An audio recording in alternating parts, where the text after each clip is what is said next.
Ah, bollocks. Hey, Brian. How we doing? Right, I'm going to chuck Anthony Herbert on in a minute. We just got to do the other intro, which is Brian, and we always know what we ask Brian. Brian, what do you think of what is happening today? What do you think of Arsenal being out of the FA Cup? Let's ask him, shall we? Oh, you are a disgrace! Hey, Baz! For missing the target from there, you want bloody shooting! But how do you react, though, when someone, from your playing staff comes in and says, boss, I think you're doing this wrongly? Good, well, I ask him which way he thinks it should be done. We get down to it, and then we talk about it for 20 minutes, and then we decide I was right. First of all, I think we've got more skillful players than you to take corners, and secondly, you're one of the best in the club. Get in there. That's what I pay you for.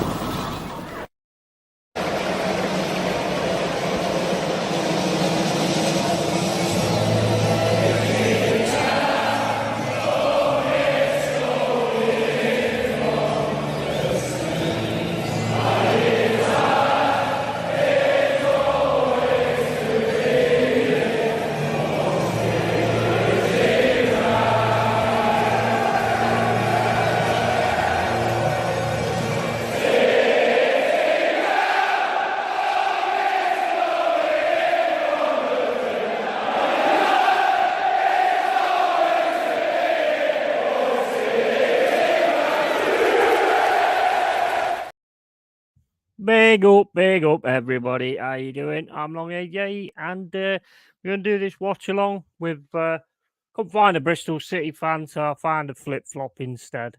Arsenal ain't doing too well, and they're not in the FA Cup, you see. So, you have to get a flip flop in who likes Bristol City as well, because when your team ain't doing very good, it's always good to have another one in it. Got things in the drawer, to pull out when you need them. I'm not going to say what, but anyway, big up to Anthony Herbert. I think it's first time. No, actually, I think it's second time on my stream. I don't know. I'm probably fucking drunk, so who knows? Anyway, big up to Anthony Herbert, the new Bristol City fan from last week. Hey! Yeti, it's third time, you prick. It's the third time. That's me Brian Clough impression. How you doing, man? Not too bad, man. Are you? Mm-hmm. Yeah, all good, mate. All good. I don't know what the team is. I wanted to sort of start it a little bit early because basically I want to have a bit of a chat with you about Arsenal, what's going on, transfers, all that kind of stuff. So take it away. Shouldn't take long, to be honest, because I don't think there's a lot going on, is there? Nah, there ain't really a lot going on at Arsenal. I'll be honest with you. I mean, there's all this rumours that we're interested in this player and that player. We picked on with Newcastle. They're getting in trouble with FFP. So obviously, regarding with that, there was a thing in the it was the London something I read it in. I'm not taking any notes of it, but apparently, because they got unload some players, is possibility that Arsenal could be going in for Callum Wilson for £18 million. So what do you think of that? I don't know. Is he the answer? I don't know. I don't think it. I think it'd be an improvement, obviously, from what we've got with Eddie Nketiah. But apart from that, I mean, he's a good, strong player. He makes his presence known within the box, doesn't he, Callum Wilson? So, hopefully, listen. If we do get him, is a plus, and it is a bit of depth added to the squad. That's all I can say. Yeah, I mean, well, to be quite honest, I mean, getting him, at least you'll actually have a striker at Arsenal. Yeah, that an actual striker who can actually score goals. He might not be on his as good as he was. He's still capable though, so I think it's a good idea in that respect. I mean, everybody at the minute is all hiding behind this fucking FFP shit at the moment. So, do you think anything's going to go on? Do you think you're going to do anything? What's your thoughts? I don't think we're going to be doing anything. If we do, it'll be on the last day, in the last maybe the last hour or two, and it'd be signing a cheap player, in a position that we most probably don't even need. Yeah, fulfill, yeah, more know? likely, isn't it? Yeah. And it'd be more likely that, and it'd be a waste. It'd be a waste of time, and it'd be a waste of a transfer window. In all fairness, so that's it. Absolutely, absolutely. And Carl, I've just seen that you've done a load of tier subs on, or follows or whatever they are on Twitch. I don't know what they fucking are, but just seen you did a load of tier ones on there. Thanks a lot for that, man. Big up to Mal Flossie, Carl Rossi, everybody in this place at the moment. Cy, how you doing, mate? DJ Crane, and also nobody else. So they're all getting simbined. Right, no, Juminho, Jazz is in there. Come on if you want, mate. We got Jez. I know you're supposed to go on with someone else.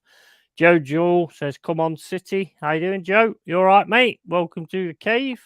First time I've seen you, mate, and I think you probably should get that win today over Spurs, to be honest.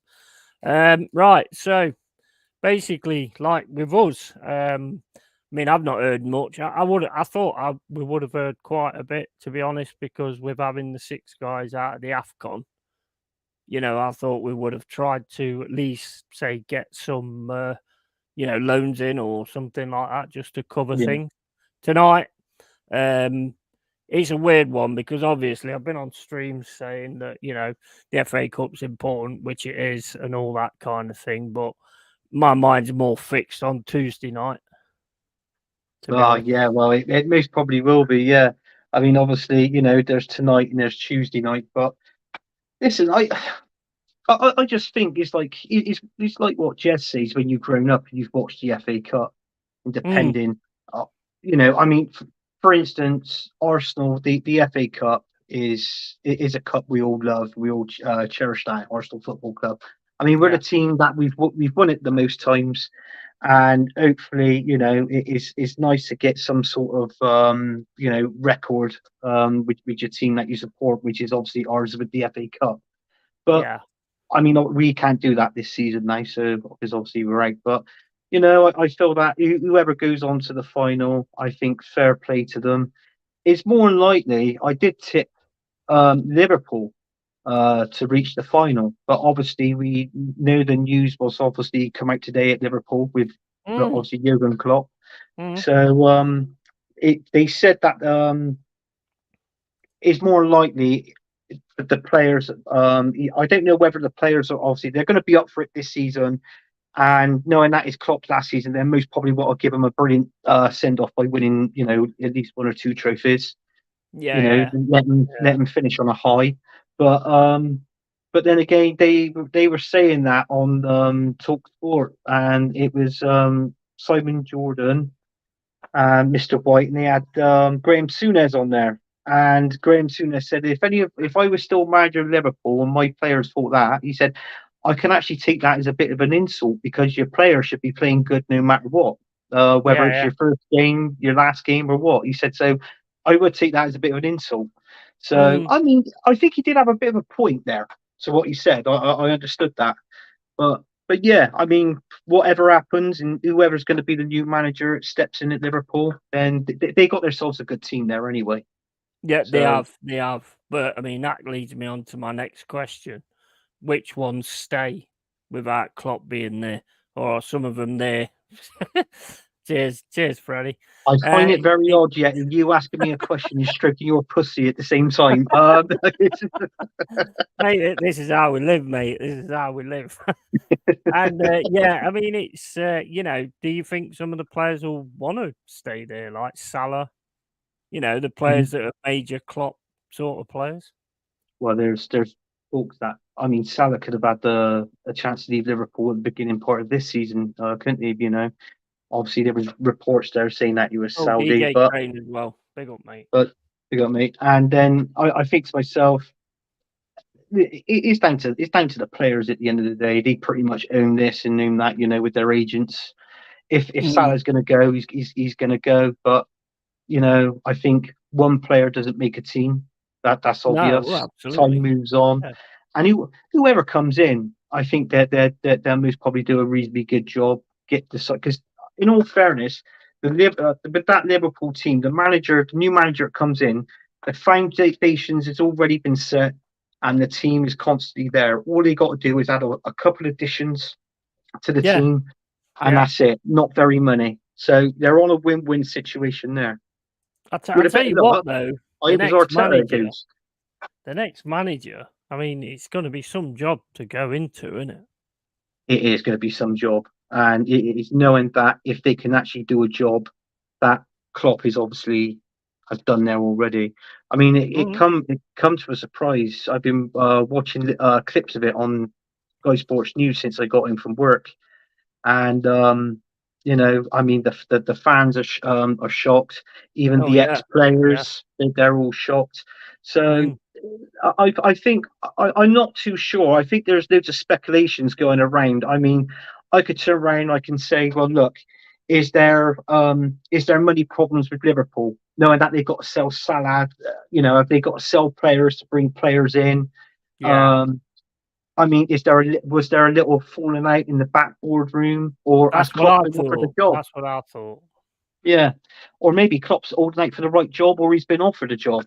So you know, there's so many speculations flying around at the minute. But the what was said was he sort of not had enough, but he can only do what he can. He feels like he's come to the end of his tether, like with Liverpool.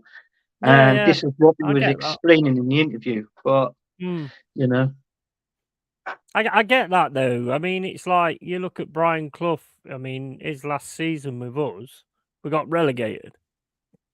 So, you know, I mean, you'd like to sort of go out on a high, and it'd be nice to think that Klopp can actually win the title before he goes, and obviously, hopefully, do the quad like DJ Crane says with the Europa League, the FA Cup, and the Carling Cup.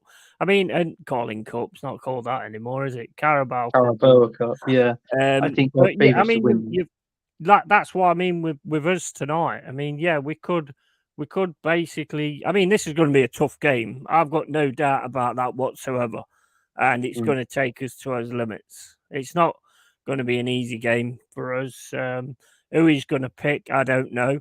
Would I like to see the main guys in? Not sure on that one, to be honest. I think I'd rather sort of see it sort of done with other players, and then keep the Gibbs Whites and stuff on the bench and things. I don't want them getting injured for that Arsenal game. Put a few players on the bench and a couple in the reserves, maybe. Like, you know, just give them a good run around in that. I mean, it's like what I said. You don't want to be facing any injuries when you're up against the you know, the mighty Arsenal and the handsome Spaniard. You know, so you know, you don't. You just want to concentrate on this game with what players you're going to play and leading into the Arsenal game. If you could stay injury free, you know, brilliant. But it's like what I said. I mean, I don't even know the lineup of the Bristol City squad or anything. They're not giving any information out. So, but the only thing I can think is you think of it, when Forest was in the Championship.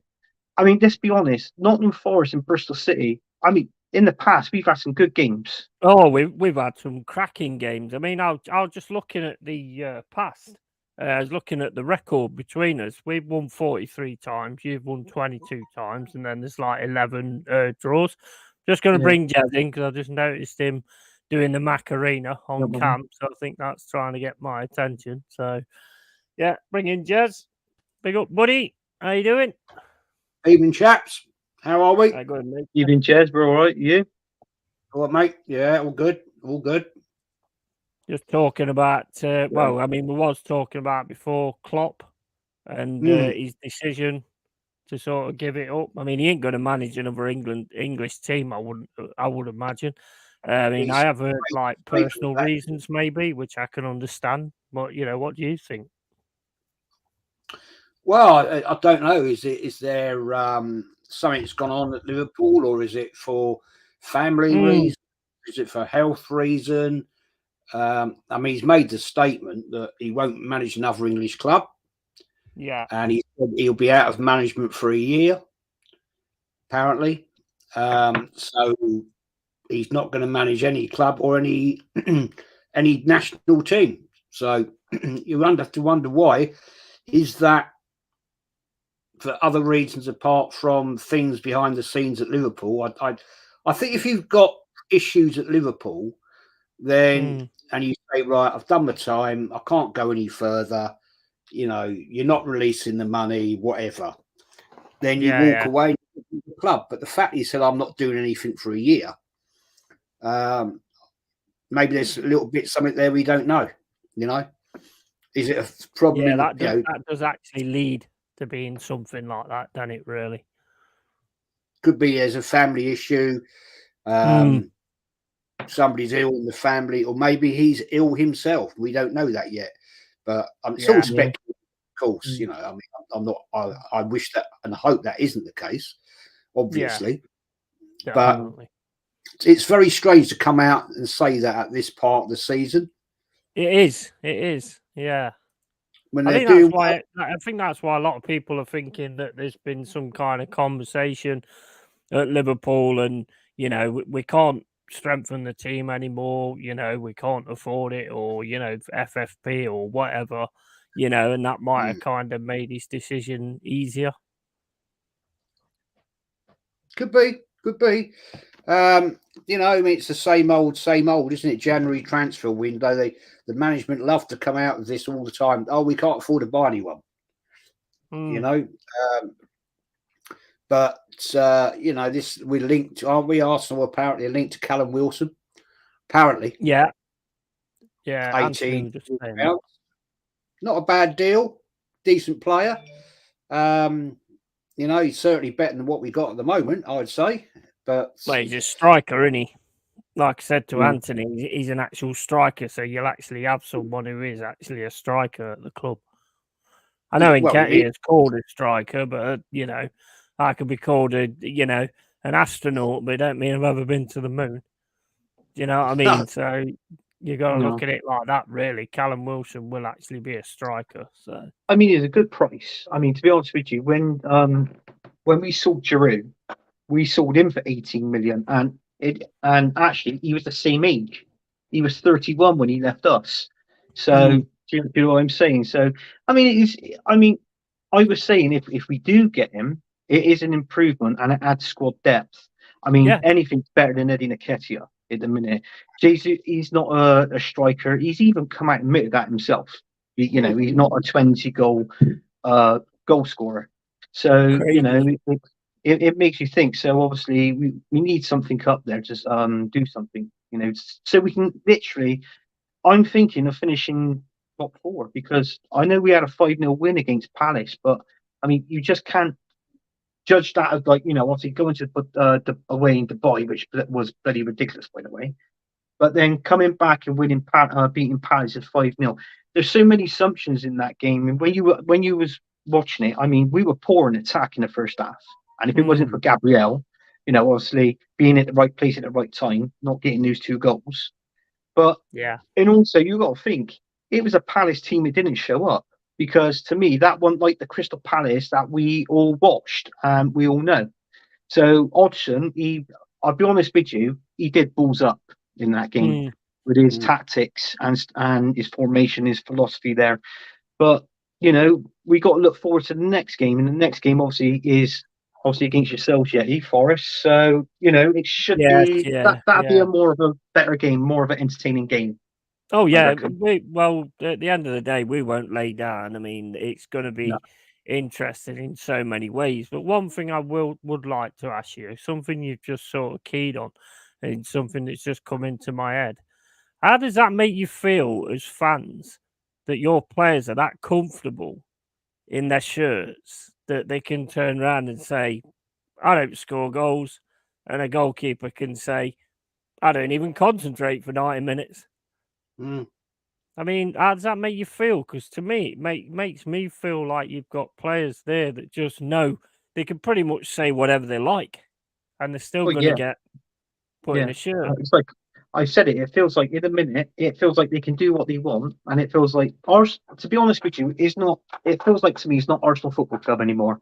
It feels like an holiday camp, whether you're going to Pontins, Butlins, or whatever. That's what Arsenal Football Club feels like to a realist, to an Arsenal fan.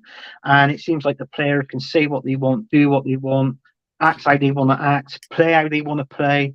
You know, I mean, don't get me wrong. I know that it just feels like when you watch Arsenal, I might be talking on Jez's behalf as well. It's just frustrating. And the frustration is always there because you can tell by watching it that the passion, the flair, the consistency, everything, it don't seem to be there anymore. Like when we were under Arsene Wenger, but mainly when we were under George Graham. Yeah. You know? Yeah. And it's poor all round in the minute. Well, you would have never got a player coming out and saying something like that, would you? You wouldn't get Tony Adams coming out and going, I've no idea how to be a captain. No. That's the standard. The standards of the club have dropped down the sewer at the end of the day. What was once supposedly the classy club, it's not classy anymore. And I think the problem goes a long way when you've got players saying that, and there's influential people accepted it, and there's young minds that will think, oh, well, this is the way to go. No, it's not. At the end of the day, That's a good point, actually. Could you ever imagine somebody like Cesc Fabregas saying that to Wenger? He'd have been out the door. He'd have been gone. Ridiculous, man. It's ridiculous. He just would never, ever have got away with that. Our goalkeeper, David Seaman, back in the day. Well, I can't concentrate for 90 minutes. Well, he'd have been sold. Well, if you can't concentrate for 90 minutes, mate, you best go. Well, yeah, exactly. Exactly. That's your job. We all have to. I mean, it's mental. It's rubbish, man. It really is. It's absolutely mental. I mean, Joe Jewell says, big up Joe Jewell. I've seen you in this chat before. Welcome to the community. Welcome to the cave. City can win to West Ham. We can win to Nottingham. Absolutely. Absolutely. You can win to anybody, really.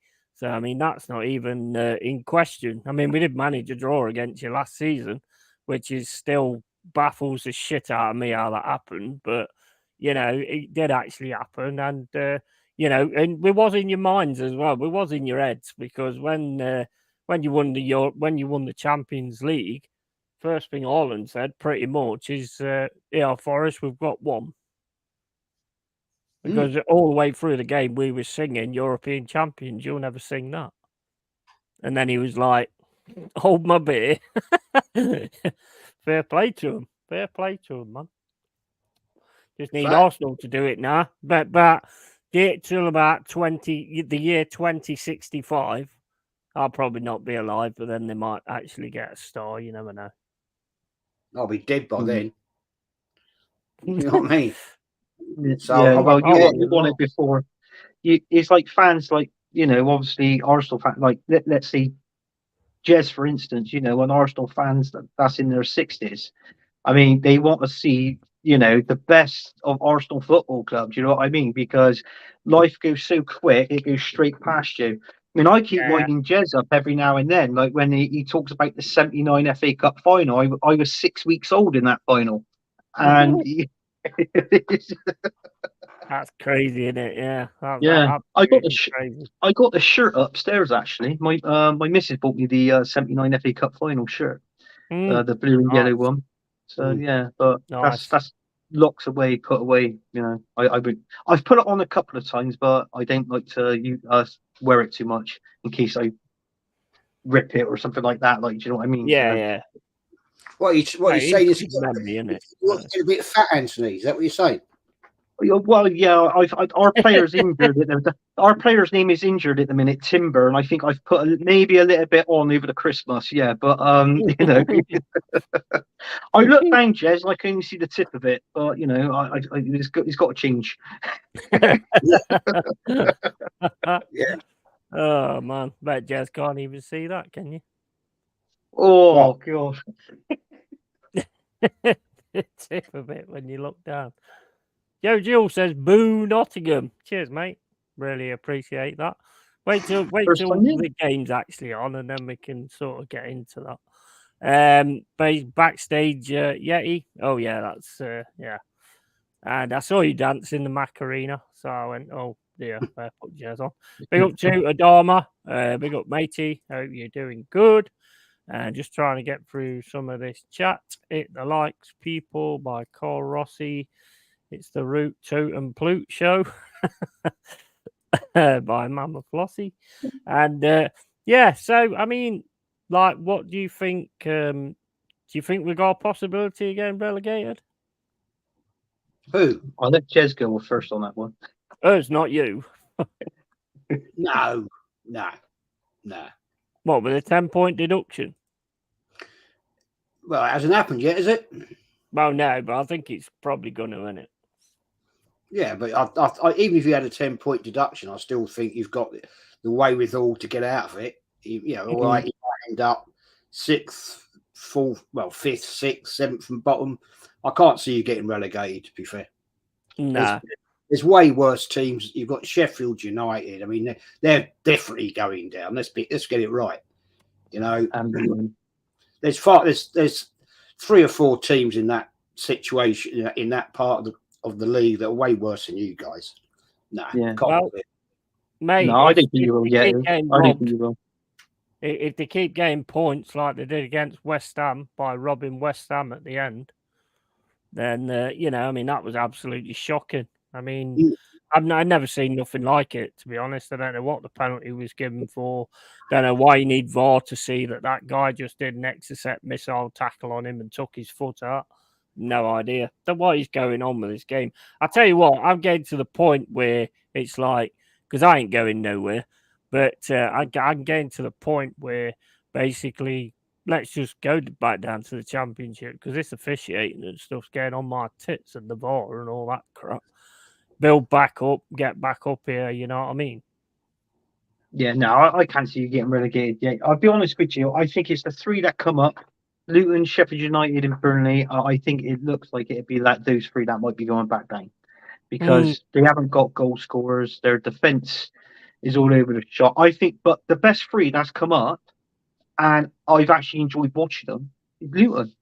Believe it or not, they actually, out of the whole team, they're the one that actually plays with a bit of passion and a bit of flair about them. So, 100%. you know, but unfortunately, they'll be them 3 going down next season. Obviously, with FFP, you're taking the points off. But I think it'd be all in total. I think it's 27 points or 28, because that's how many players that you've actually signed since the Premier League. So it's a point a person. It's more than that, mate. It's about fucking 50 odd. It's you know, we've got teams for days. We have. In that case, you're fucked. Just cover this, because I did notice this week. Like DJ Crane says, and now Jesus more worried about being blocked out from a video game than trying to actually score. Who spends 40k on a video game only to cry about it days later? Have you heard anything about that? I haven't, no. No. He plays a lot of, I think it's Counter-Strike or something, isn't it? And apparently he spent a lot of money on like the guns and all that kind of stuff. There's a lot of them that play it apparently. And his account's been locked out of it. And he can't get to the stuff now. And he's like really, really upset. And, you know, I'd like to see him be upset about the fact that he can't score goals and he's not performing very well and all that kind of stuff. But no, his mindset is that he's bothered about a game that he normally plays. I mean, what do you think of that for one of your players? Disgrace. Absolute disgrace. If that's the levels that you aspire to be a gamer, well, sod off and be a gamer. Give up football, set up a YouTube channel and go and do that, because you'll probably be as shit at that as you are at scoring goals at the end of the day. Yeah. And it's not even FIFA, is it? Nah. Not even any good on the FIFA game with the sounds of it. Kieran's in the building. How you doing, Kieran? Bristol City fan. Big tough game. Good luck to both teams. Think we win 2-1 City. I do think it's going to be a very tough game, mate, to be honest. I mean, we've had some good games in the past. you had that player offers. What's his name? The like a mini me to Hitler. What was his name? The winger. Who you got for Jamie Patterson? Is he still Jamie there? Patterson. No, he's not there. No, he's gone. I liked him. I did. He was I not a bad player. He was a bad player, Patterson. You know, he got he got stuck in and he scored his fair few goals and that sort of thing. But yeah, it's not too bad. I think he's all right. We've got in all fairness, with Bristol City and Arsenal as well. They've got well, I mean, you look at it, when George Graham was the manager of Arsenal. We had Andy Cole in the reserves, and George Graham told him that he wasn't good enough, and he left. He joined Bristol City straight from there, literally scored a shitloads of goals, and then we ended up selling him to Newcastle for 1.75 million, which was a lot of money back then. And then played up front with that handsome fella, Peter Beardsley, and then and then went to Man United for 7.5 million. Like, obviously, the rest is history. But there is sort of connections between certain teams, like, you know what I mean. So, it is all good. Yeah, well, I mean, like I say, I mean, with Jamie Patterson, I liked him. He was one of them players that could all of a sudden do something amazing. But I think the reason we got rid of him is he got a bit of a, from what I heard anyway, I don't know whether it's true, but he had a bit of an attitude. And he was under Pearce at that time, if I remember right. And I can remember he came on, scored an absolute gorgeous goal. And then we kind of got rid of him. I was pretty pissed at that, to be honest. Hey, look, guys, I've got my first troll. Long-haired Yeti's Cave support troll. Yes, right. Nice. Yes, right. On my tits. Sub, like, and share. Oh, my God. It gets worse. Whoever you are. Got my first troll. Can't be bad. Bloody hell. You don't want any more of that yet, because your table, your desk is going to be rising in the air soon. I don't think so, mate. I don't think so. It ain't that big. But yeah, so yeah, big up to everybody and smash the like. So I'm going to try and find the teams if you two guys just want to carry on, talk about, anything. Like I say, I mean, I've been watching like Sky Sports and it's quite interesting, really, because they've got no idea what they're talking about. Because there's just nothing to talk about. I mean, they go on to like players like Saka. Oh, do you think he'd ever want to move or anything like that? I mean, it's like, well, that's not even in the news. That's not even happening. So what are you talking about that for? They're just trying to fill up the hours. It's crazy. They are. So funny. Yeah. So funny. I even heard even when you look online and see what active, how active the transfer window is in that. But yeah, all I've been reading of late, there's a few of them saying that even though we signed one recently, that Arteta maybe offered another new contract. I've read that today. Yeah. And I'm thinking, I don't know if you've read it, but I'm like thinking, hang on, he hadn't just bloody signed one. I think he signed a 3-year one, didn't he, or something like that, Arsenal? Yeah. So there is that, but was it Lee Gunner? Was it on Lee Gunner's video? I know I saw it somewhere that he's getting offered a new contract. It may have been, or it may have been on somebody else's video. But I actually did read it as well. But this is what I read. I didn't see it on any stream. This is what I read. But I mean, to be honest with you, it just gets you down in the dumps. Seriously, with this manager, I've got no time for him. I said this, and Jez has said this. God knows how many times if it's been on our own shows or if it's been on anybody else's shows. We've just got no time for him. And to hear that he's going to be offered another contract, bloody hell, that's like, mate. Does it ever get better for you guys? To be honest, I mean, it just seems to be. I don't know if that's all the time. I've not seen anything official about that. I think it's probably just somebody sticking that out there, because Lee's pretty much in contact with people, even those people at the club. So I'm sure. I mean, I know he mentioned it, but I haven't actually seen anything official yet. No. I'm not going to put too much credence in that, to be honest. Oh, that's good. I hope hopefully not. I hope not for you guys, because I mean that is just ridiculous, mate. That is just absolutely ridiculous. I mean, I don't understand half the comments that come from your fans about, who you're going to get that's better. I don't know, Hamburglar, Ronald McDonald. I mean, the guy ain't a manager, so you can get anybody that's better, surely. Cooper's available because Anthony's just told me he's been sacked. Yeah, we'll take Cooper. Why not? Sod it. Anyone get, even if you're like, if you play on FIFA soccer manager games and you've won trophies on that, fucking just pop your CV into the Emirates, into Arsenal Football Club, and they'll look at it, and then most probably, you never know, you might get a call. So, well, mate, I mean, I've done really well on Football Manager, so I might be in with a shot. Can you imagine that if you're doing streams and I'm the manager of Arsenal? Can it get any worse? Actually, you might do a better job than Arteta, Yeti. Stella at half time, get into them in the second half. All coming out with patches on their eyes and stuff. Yeah. Bandages around their heads. Ref, that one a foul? That was a fair barge. Come on. Get up, get on with it. Oh, my days. Big up to Scout Belfast. Big up to you, mate. I ain't seen you in here before. Big up to you, pal. And welcome to the cave.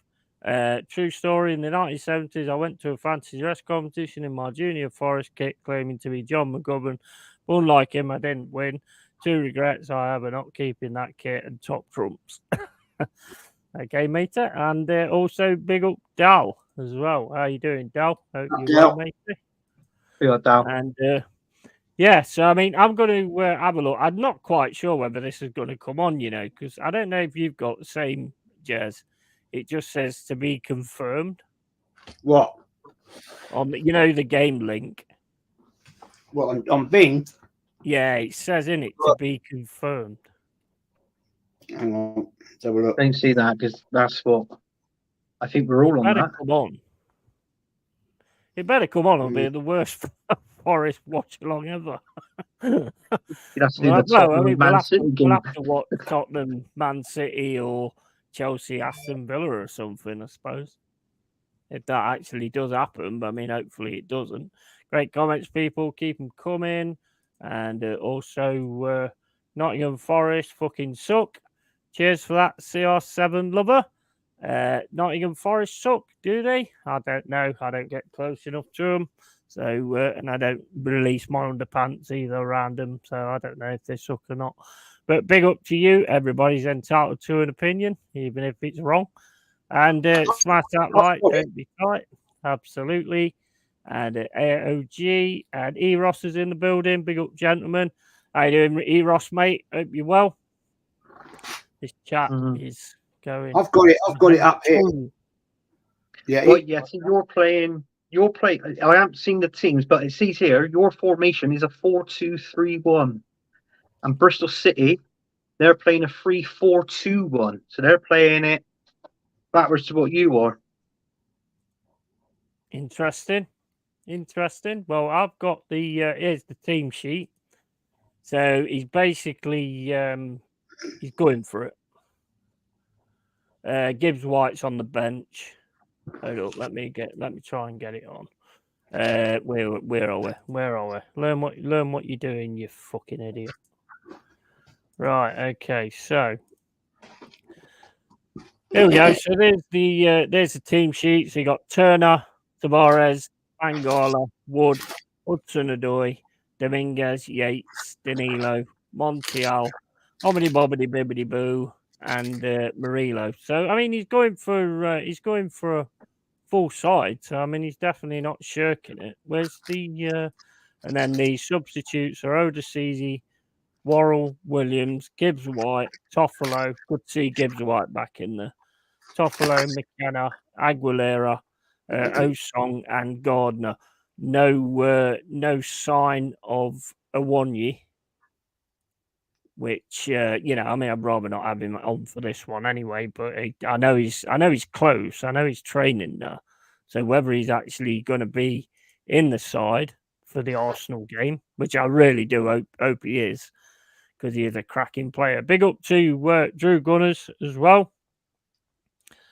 And Carl Rossi says, stop spamming. And I was just sussing that profile out, Cole. Big up Yeti and the panel, and big up to the regulars. And big up to Eros. How you doing, Eros? Ian McCauley's in the building. How you doing, mate? Welcome to the cave. And also, I will get through all these chats. Yeah, big up Ian McCauley. I see you in Jazz's channel all the time. So big up to you for coming over here. I'll just find the Bristol City in a minute. I'll have a drink. Yeah, do you expect a massive pull on the last day, on deadline day? No, I don't know. It don't know. It just seems everything. I don't think I've ever seen a January window this dead. To be honest, I know, crazy, isn't it? Yeah, it's been a work window. Nobody seems to be doing anything. No. That's why I think that surely something's going to is the Bristol City team. Surely something is going to happen. Because players become available, different things happen. I expect you to make one, if any. I expect you to make one on deadline day because you normally do, to be honest. Right, so Bristol City is O'Leary, McCrory, Tanner, Viner, Dickey, Pring, James, Knight, Gardner, Hickman, Conway, and Mehmeti. On the bench is Bajic, Roberts, King, Knight, Lavelle, Backwell, Nelson, Bell, Nelson and Bell, sorry, and Wells and Cornick. So, yeah, I mean, I don't know much about those players, but I'm sure Anthony, being the fan that he is, can tell us all about them and, their best positions and all that kind of stuff. Go, Anthony, the floor is yours, mate. Conway is the player he's actually our striker. He's actually one of the Bristol City's top goal scorers. He was the one who got the winning goal against West Ham. That was a good goal. He actually scored in the first game as well. To bring it obviously into a replay. So, but that team you read out there, Yeti, is pretty much roughly the same team that was set out against West Ham. So obviously it's going to be, it is going to be a good, entertaining game. I feel Bristol City is they're just going to go out and obviously try and win the game. I mean, it's the FA Cup. They're not doing too bad in the league at the minute. They're roughly average around about 14th in the league. So it's just trial and error, basically. What it comes down to. I don't think City will get relegated this season, so we're pretty much safe in the league. Yeah. Even though we did sack Nigel Pearson this season, we sacked Nigel. He wasn't too bad, but obviously I don't feel he was backed enough when he was there. In all fairness, I mean, when he took over, we were 14th in the league. We finished 14th that season. Last season we finished 14th, and then funny enough, when we sacked him this season, we were 14th. So so 14 is the magic number at the minute at Bristol City. So that's it. But we got this new guy in, new manager called Manning. So he actually come from Oxford United, and and he used to manage MK Dons, and I can remember Luca telling me, if there's anything that I want to know about Manning, then Luca's your man. So well, that sounds interesting. To be quite honest with you. But I mean, I can remember when I can't remember the manager's name, Edwards or something. That was when you really sort of started to look like you was getting things together. I don't know if it was Edwards. There was a manager you had there, and he was doing really well and really. You want about the? I can remember there was a guy called. You might be on about Lee Johnson when we knocked Man United. Yeah. And we beat Man United. That was when Mourinho was in charge of them, and we knocked obviously we knocked them out the Carabao Cup. I mean, his dad, Gary Johnson, as well, was the manager of Yeovil. Then he come to Bristol City, and we finished in the playoffs. And we got all the way to the final in Wembley, and Hull City beat us with that Dean Windass scoring that goal. Yeah. And then from then, he was just a prick since then. So have you seen this? Have you seen this comment from Dal? Club is washed, Jez, 2-year contract to that can't Arteta. Has that actually happened, Dal, or is it just like rumor at the moment? Yeah, rumor. I can't see why. Why? I mean, you're in the middle of a transfer window. Why would you be talking about like contracts and all that kind of thing for managers, especially managers that are basically bloody shit? I mean, you know what? I think if I had a Subbuteo team, I wouldn't trust fucking Arteta with it. No. Good point. Very good. Just don't rate it. I don't rate him at all. And I mean, like we said, Cooper. I know he wouldn't be your standard, but I mean, he's schooled him a few times. Oh yeah. Do you know what I mean? In actual fact, got a lot of stats for our show on Sunday night. Quite surprising, actually. Quite surprising. About all the Forest and Arsenal games. Shocked myself, actually. Well, I mean, I've checked like the records and stuff like that, and there's been a lot. There's always been good games between us. Always been good games between us, and I enjoy the games between us anyway. To me, it always comes down with Arsenal at the minute. It always comes down to the first 20 minutes. You're a bit more conservative now. Don't know if that'll work in your favour or actually work against you. But I think what we need to do is exactly the same as what West Ham did, and that is just keep you outside the box, doing pretty passes, and not really getting anywhere with them. That's what we need to do. Oh, yeah. I mean, when you look at the stats and the facts, stop doing that, you fucker. Yeah, I mean, it's not a great time we've had at this City ground, to be fair. Yeah, we do tend to.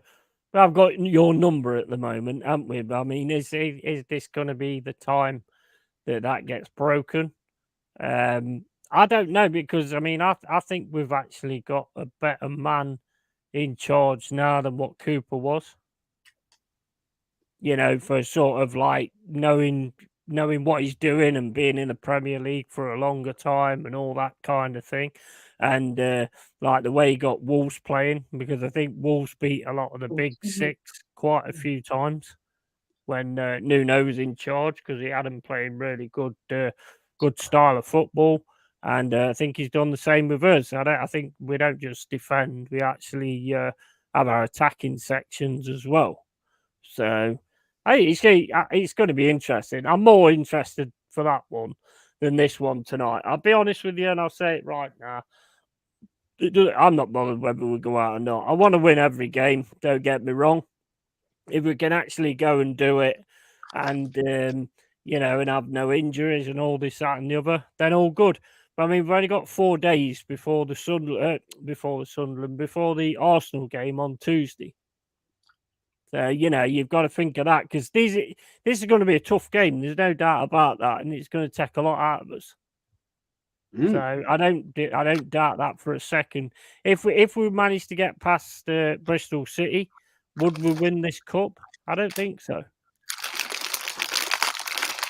No. Well, if you're in it, you've got every chance. This is true. Yeah, this is true. Big up to Corbyn's combo. Hope you're doing well, buddy. Good to see you back in the cave again. You got your candles, because it's a bit dark in here today. But yeah, big up to you, man. And so I mean, we're going to try and get the game on this. Actually, it says the game might have started. Oh, the game has started. I'm waffling away. The game, well, you're seeing the game started. It's come up. It said your 10-minute trial period today has expired. So you've got to pay. You've got to upgrade.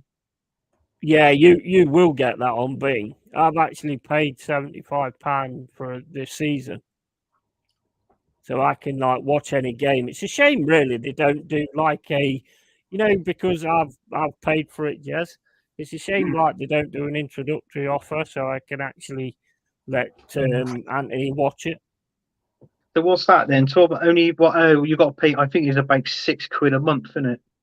Yeah, I did. Well, basically, I think you can pay per game. Not sure how much it is, but I paid for the whole season about £75. It's worth it because I mean you get a lot of games. I do that. I pay for the whole season. Mm. The amount of sport that you can get on here, you're not if you want to watch other things, you can watch on here, which you won't get on Sky or whatever. I think it's worth it. I've only ever had a problem once, and I got onto them. The little speak bubble down in the bottom right corner, and it was yeah. It was sorted within 15 minutes. And that was the Emirates Cup game against Sevilla at the Emirates start of the season, and it was sorted out. They're pretty good like that. Yeah. I mean, does anybody in the chat have a stream for Anthony?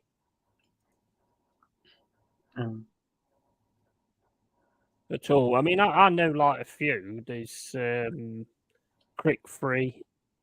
That's like a streaming site. There's what's Sportec, Pop Sportec or something. It's not on BBC One or anything like that, then?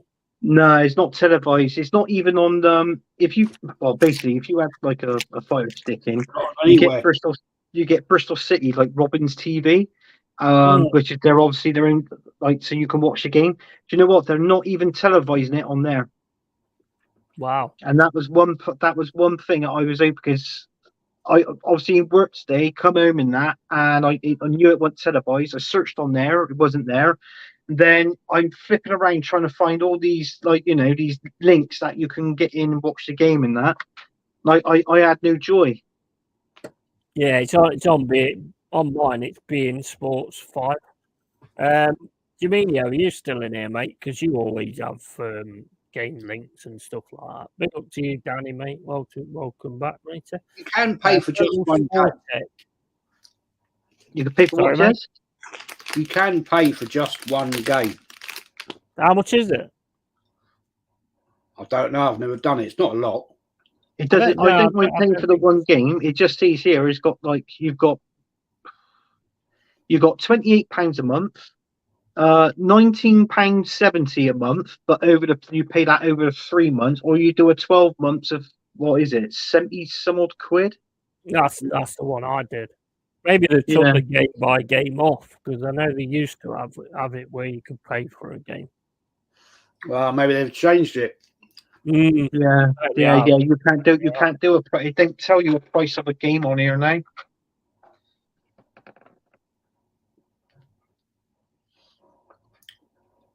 Well, you're all over us anyway at the minute. Playing well, to be fair, you lot are. Well, playing well. First 4 minutes, you've been all over us pretty much. Not really done much at all.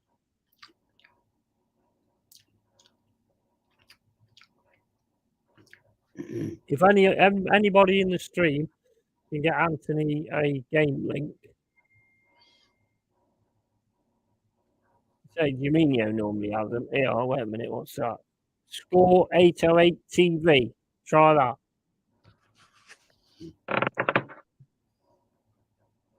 Try Pornhub because you're going to see yourself get fucked on air anyway. So. What was it called? What? Score 808 TV. Score 808 TV. Very, it's not bad actually. Not bad game. Good battle going on in the midfield. Hudson Odoi. Stop doing this, you Go fuck. on, Hudson Odoi. Pulling it back, ball going into the box from Tavares. What this thing? What you was on about the other day, Jez, about Tavares doing something with the dog? What was it again? Did it belong on a bestiality website or something? I Because you asked me about it, and I'll be honest, I had no idea what you were talking about because I never even. I answered the question, but I still he was didn't know what snogging it his was. dog. He was snogging one of his dogs, like sticking Was his he? tongue down. Yeah, he's not And the sticking his dog- tongue. yeah. It's disgusting, man. Fucking disgusting. What the hell? These people, man, they're just absolutely. I mean, that dog has probably licked its bloody arse, right? And he's got his tongue stuck down his bloody throat. Oh you know, my it's days! fucking Well, disgusting. tomorrow might have licked the dog's arse as well. You never know. Ah, man, it's probably did. These That people, might have been the foreplay. seriously, man, they're bloody weirdos. They really are. Yeah, that Seriously. is mad. I mean, mate, if I'd have known that's what it was, I'd have gone into it a bit. Well, I wouldn't have gone into it, but not like I know what I'm talking about. But God, that's disgusting. you know, I would have actually had more to say about it than that. I thought you meant that he just like got a dog. I didn't even know what it meant because I don't, as you know, I don't really watch news or anything, so I ain't seen anything. No, yeah. Ugh. Oh, Disgusting. bloody weirdo! Sorry? You snog your dogs, Mama Flossie. Let's fucking stop doing this, timing out. Just going to ask. You never know. I'll have to see. Tavares eats dog bum.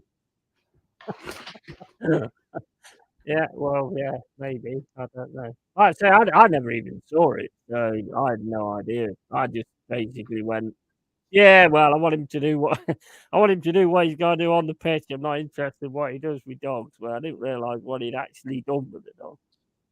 But yeah, kissing dogs is not for it. Although to be fair, I've had 1 or 2 pints and I've been out and I've kissed a few dogs. I'll be honest, but that's another story entirely. But and sometimes gone even further than a kiss as well. But anyway, we'll leave that one where it is. And yeah, so 0-0.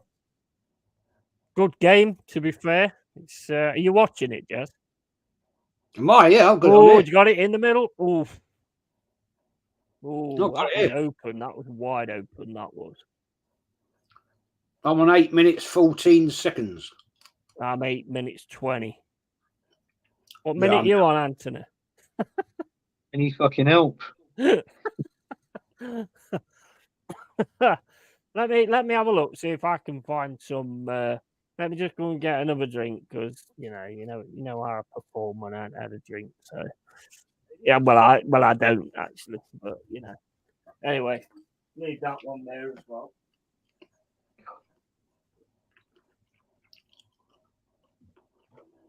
Mm.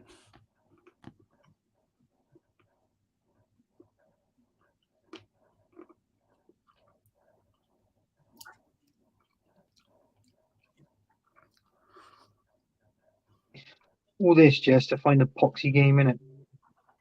Ah, it's a nightmare, man. The only reason I got Bing Sport was when for Arsenal in the Europa League, and then obviously in this year the Champions League, because I'm fed up of getting ripped off by BT. I trouble is, though, we got both of it here. I'm paying for both of it, BT and Sky Sports. Yeah, that's why I got rid of BT because it was so expensive, and I thought, well, what they were charging me a month, you know, that's 3 months of this for a year. Yeah. You know, so I thought, sod it. Let's see.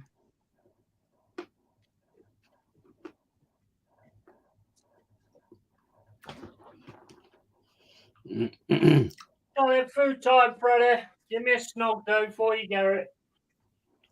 You say?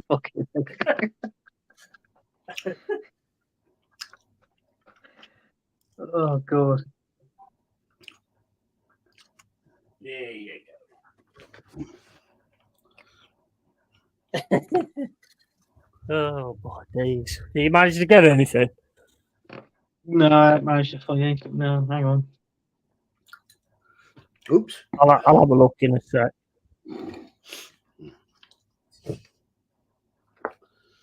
Decent game, actually. I don't want to make you feel bad, but you know. Yeah, I knew. Yeah. I reckon Forest to win this. We're looking like we're settling in. Wasn't it last week we were watching Bristol City against West Ham? Yeah.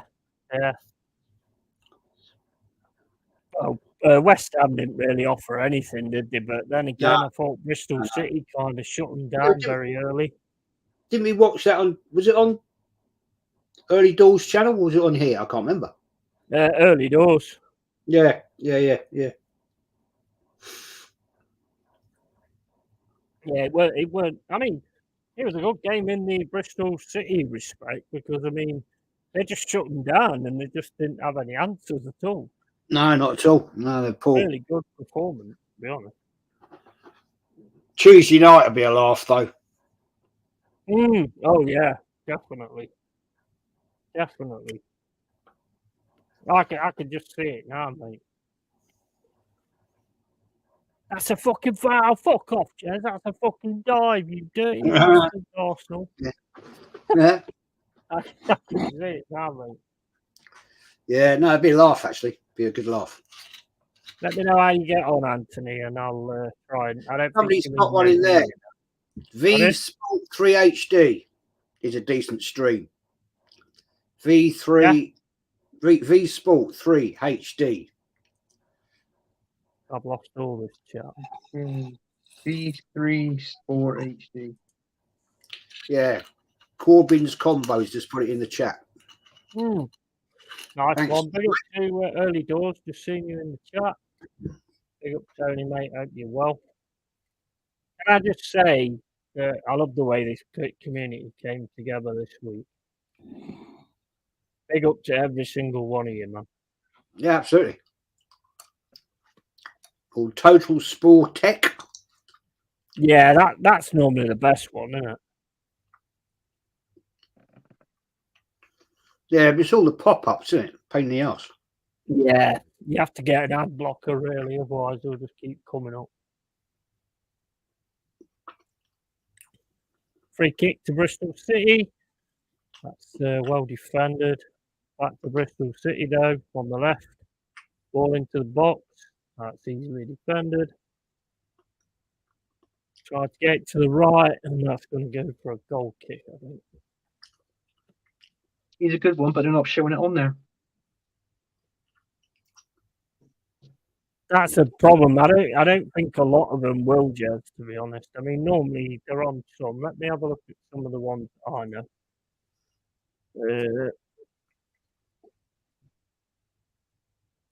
If I get one, I'll chuck the link in the private. Chuck the link in the privates. Right. Quick free. Let's have a look. Right. According to this, it's on here. See if you can get it, but these normally come up with loads of ads. That's crap.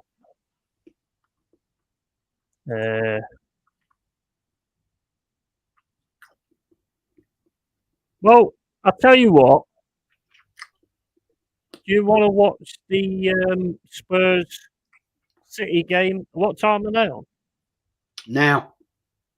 You want to put that one on, Anthony, so at least you've got something to watch? That or the Chelsea Villa, because they should both be good games, don't they? Yeah, they should be both games. Yeah, good games. No, it's just a shame that I can't watch this one. Or unless if you want to do this one, and then I can tell you what happens in another FA Cup game. Yeah, do it like that if you want. Do it like that? Yeah. All right then. Yeah, we'll do it. We'll do it like that then. I'll just pick a game. Yeah. The only other way I can do it, right? Oh no, I wouldn't be able to do. Oh, I might be able to. If you join my Discord, I've got like a chat thing on there where I'll put in where only you can get in there, and then I can share the screen. Well, it's a bloody shame, really, because there's already been a goal. Aston Villa's 1-0 up against Chelsea. Are they? Yes, there's been a goal. Oh, right. Nice. We've got a corner. No, we haven't got a free kick.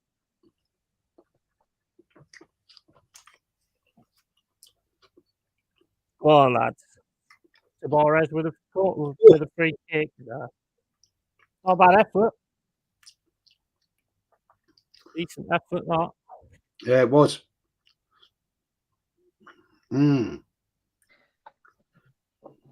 He's not been bad for us, to be honest. Yeah. No, that was good effort. That. I mean, what he does in his private life, up to him. But whatever. But he's not been bad for us playing wise. I wonder if that's why Arteta actually loaned him out, because he was sick of him snogging the dog. I don't know. Probably sick of him snogging Win, so he was like, "Get this fucker out of my club." I wonder how you doing, man. Good to see you back in here. I mean, why would you do that and even post it out there? Well, this is the weird thing, isn't it? I mean, well, the weird thing is actually doing it, but actually putting it out there as well is, I don't know. Maybe it was the dogs that can't. Yeah, maybe the dog put it out there. Bizarre, but it's not it's not something. Oh no! Here come Bristol City. Stop doing this. Well, that's well defended again. Tavares again. So far. Oh, here he goes. He's gone through two. Oh, that was good defending. That was. I'm just going to go and get some refreshment. Yeah.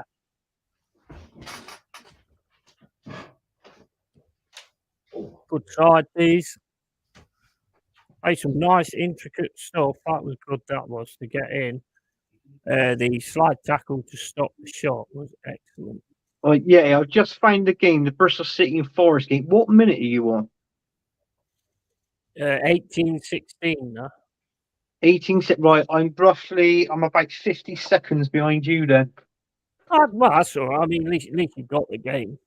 Yeah. That's the main thing, because that's what the stream's all about. Big up to BVB, David. Hope you're well, matey. Hopefully we get that player that you've been on about, Gio Reyna, because from what I've seen of him, he looks decent, man. Loves dribbling with a ball and going past people and stuff like that. So yeah, he looks all right. He does, Gio Reyna. And he knows Nuno Santo as well. He's big friends with Nuno Santo and stuff, and Nuno Santo's agent. I think that's one of the main things I liked about getting Nuno Santo. When you look at the players he brought into Wolves, you know what I mean? That's right. Yeah. I mean, to be honest with you, that it was a lot of Portuguese players, wasn't it, in that Wolves team? Yeah. And I mean, obviously, Ruben Neves, Pedro Neto, the list was endless. Oh, that's a bad tackle. But you look at that midfield, what Wolves had back then. You were thinking, just look at that midfield, how they had them. You would have said that was a top 6 team easily in that midfield. Yeah, that's a yellow. That was a tackle and off. That was. Man City just scored, but it's been disallowed, offside. All right. Hold on from Montiel there. Tackle on Dominguez. Ooh, took him right out. Ooh, scythed him. Naughty. Right out there. Naughty. Oh, no, they're still checking it. VAR's still checking it. Yeah, they'll give it.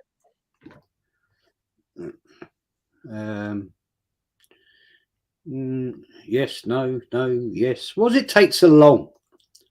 Isn't it annoying? It's so annoying why it Oh, takes, right. especially when it looks so obvious as well. I don't think the goal scorer, was offside. It was somebody else, which I think is stupid. If he's not interfering with play, just let it get on. Why don't they just put the line on straight away? I don't understand why they don't just put the line on straight away. No, disallowed. It costs money to use the line or something. It's disallowed. Is it disallowed? Big up to Opfors, mate. Hope you well, pal. I don't get it. The guy that scored the goal was 3 yards behind the defence, and it was one of his teammates that had one toe offside. Why disallow it for that? It's pathetic. Yeah. Yeah. You know, the guy that scored the goal, you know, was clearly onside, and his mate had his left toenail offside. I mean, it's pathetic. Toenail. Oh, it cracks me up when it's like a fingernail. Like, well, what's that all about? Unless you're Maradona, you don't score with your hands. No. Or Thierry Henry. Thierry Henry. Naughty was for that. I'm sure Jorginho will remind us. Jorginho will.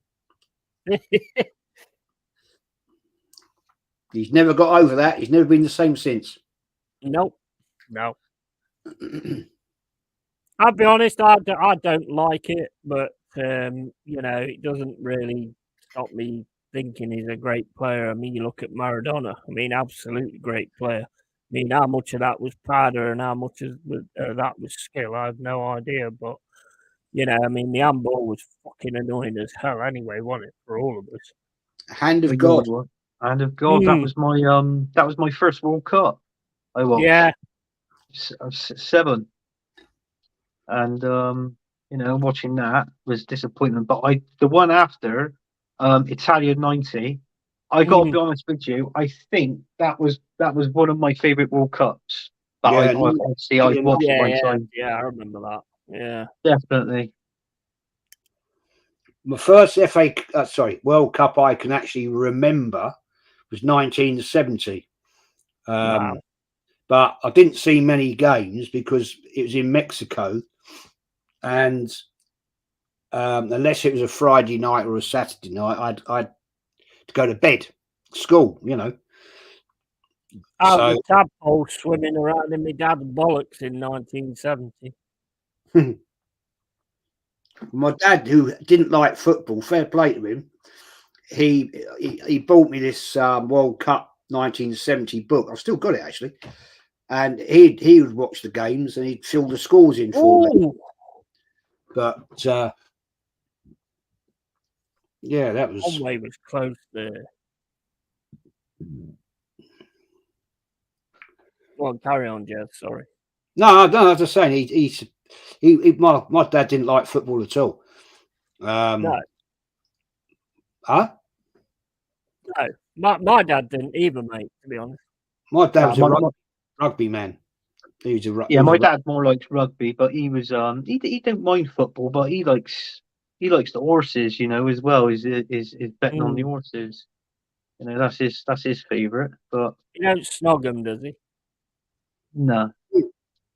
Well, not that I know of. My dad used to hate match days at Highbury. He used to drive him mad.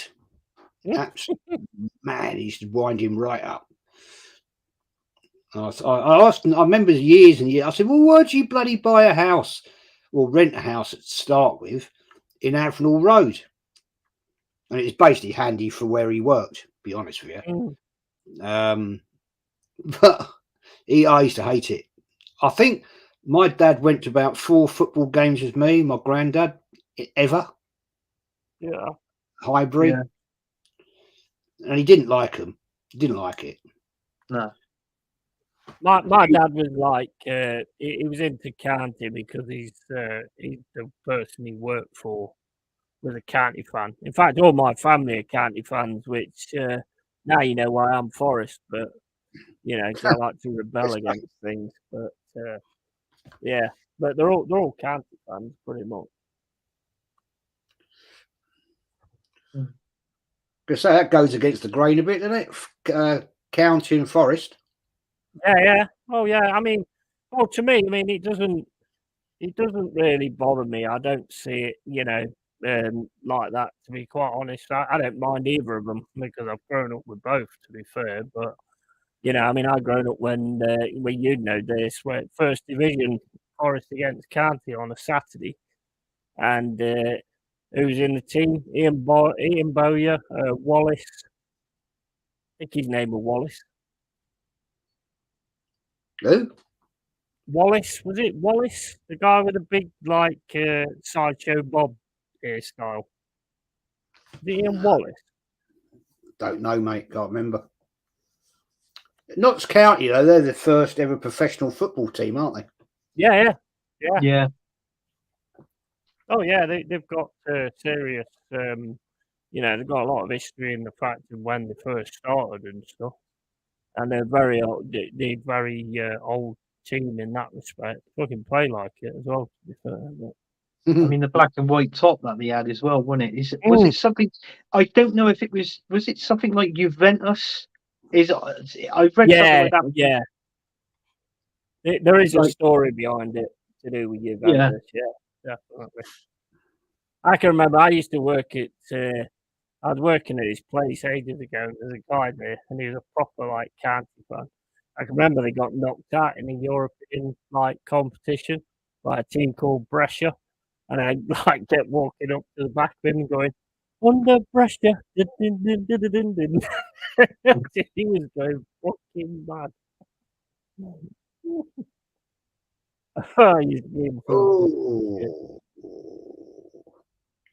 Okay, I tell you, the dirty old bastards, these It's a good game, man. City players.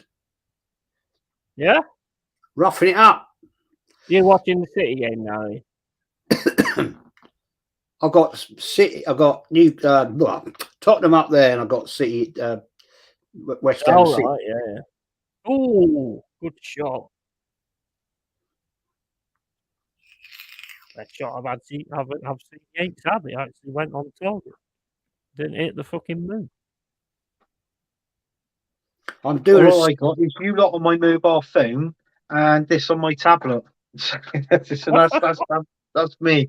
I have actually got I've got a laptop, but trouble is though, I haven't got Instagram or anything on my laptop. That's why I use it for my own shows, but I can't use it to go on anybody else's. Look, because in all fairness, you get like, you know, whether it's Twitter or anything like that, you know, it takes one person to log in and look at your inbox messages. Even though there ain't nothing funny going on there, like, but you know, it's just I can't be asked for that shit. What annoys me about this Bing Sport, I've got it on my iPad here. Yeah. Right? And about every 3 minutes, 4 minutes, the screen starts. You have to touch the screen to come back. It times out. Yeah, it dies down, doesn't it? And it's like you've got to press it to bring it. Trouble is, dude, that Bing Sport you was on about, I was gonna buy it. Like it said, like £19 a month over the period of 3 months. So obviously £19, you know, that sort of stuff. And as I got to the bottom, putting in my card details, and they were going to take £59 out of me, and I thought, no, I haven't agreed to that. What?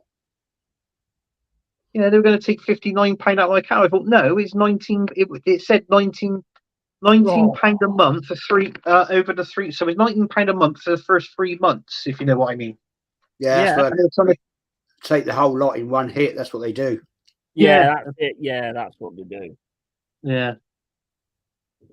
It'll say something like £8.99 a month, and then when you actually sign up for it, it will say how much that is over a year.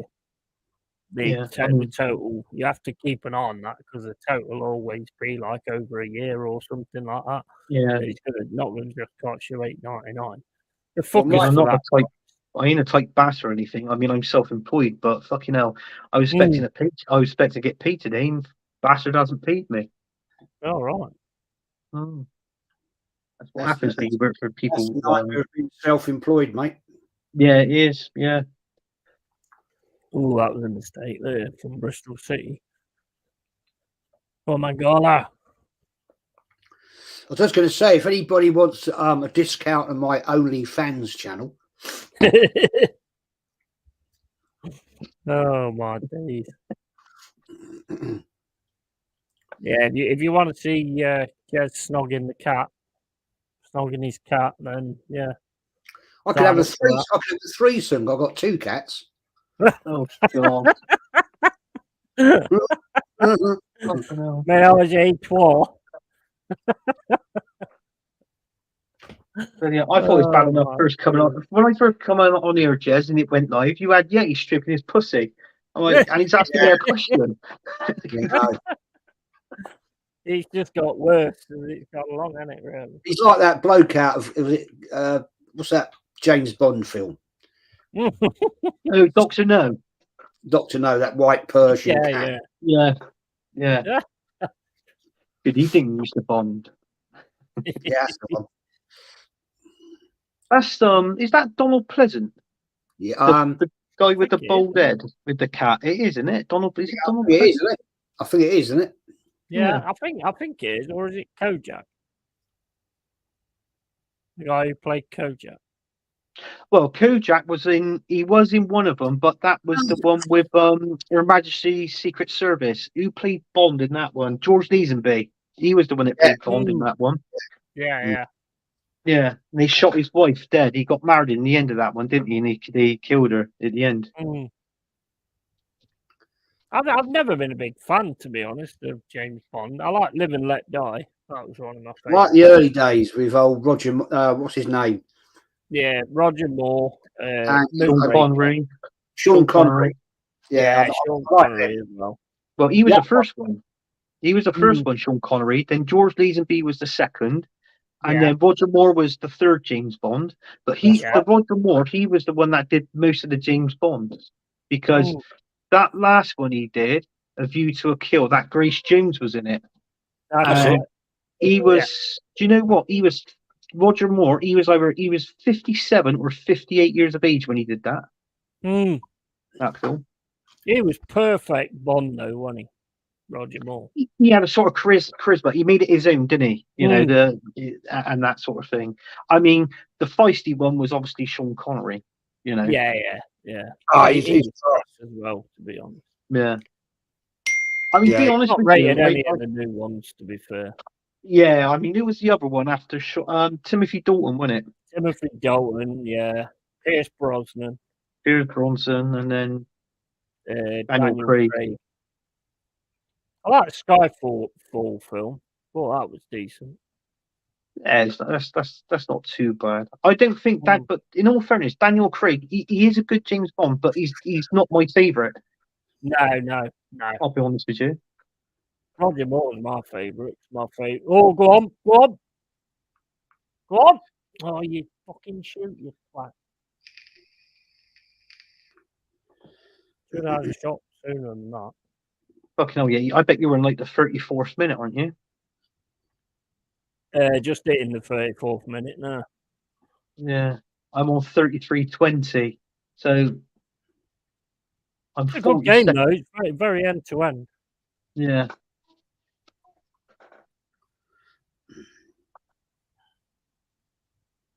I'd love this to be the game on Tuesday, though.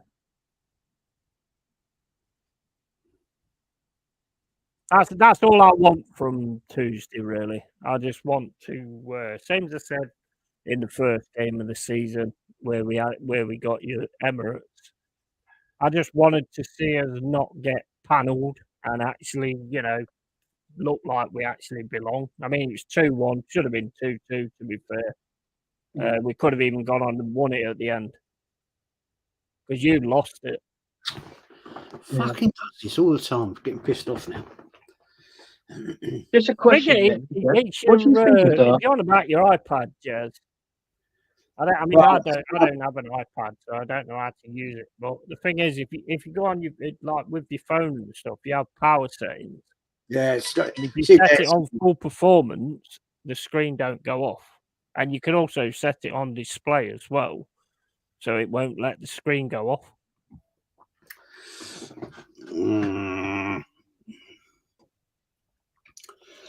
Still to everybody in the chat. Sorry, guys, I'm not. I'm kind of watching the game, so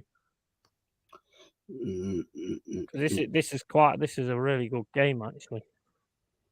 Really good I'll have a look afterwards in the settings. Power. Somebody's put in this chat. Actually, check under the power settings. Well played. Come on, now. Shit, some good stuff. Tavares has been decent. Oh, that was shit, Tavares. Get off, you prick. There's no tongues on the pitch. Commentator's curse.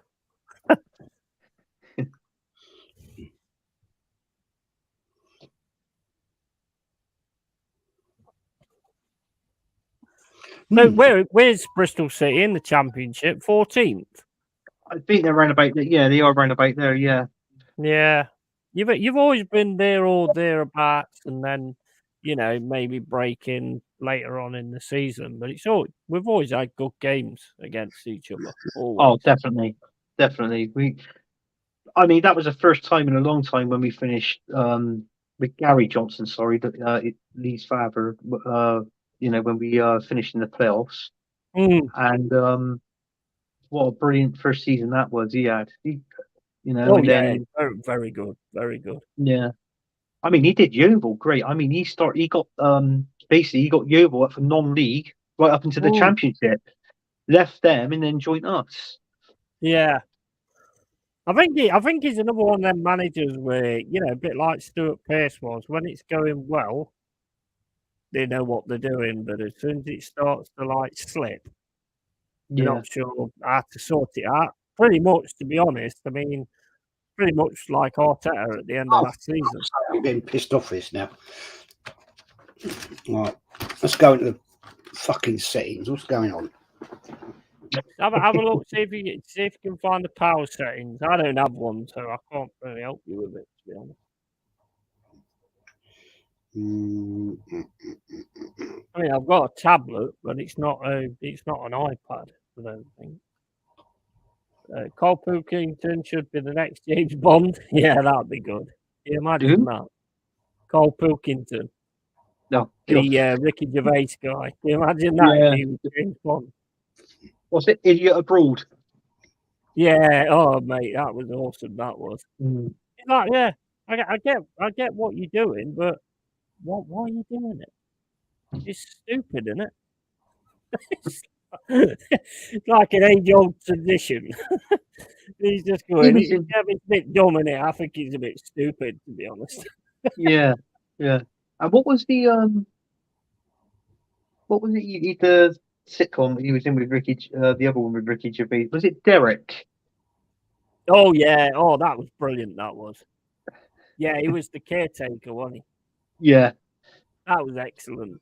I really enjoyed that. That and Afterlife. Ricky Gervais is an absolute G, man. Awesome. Yeah. Love the fact he carries on with his comedy stuff, no matter how pissed off people get, and how he don't give a toss. Just like whatever. Oh, that's corner to Bristol City.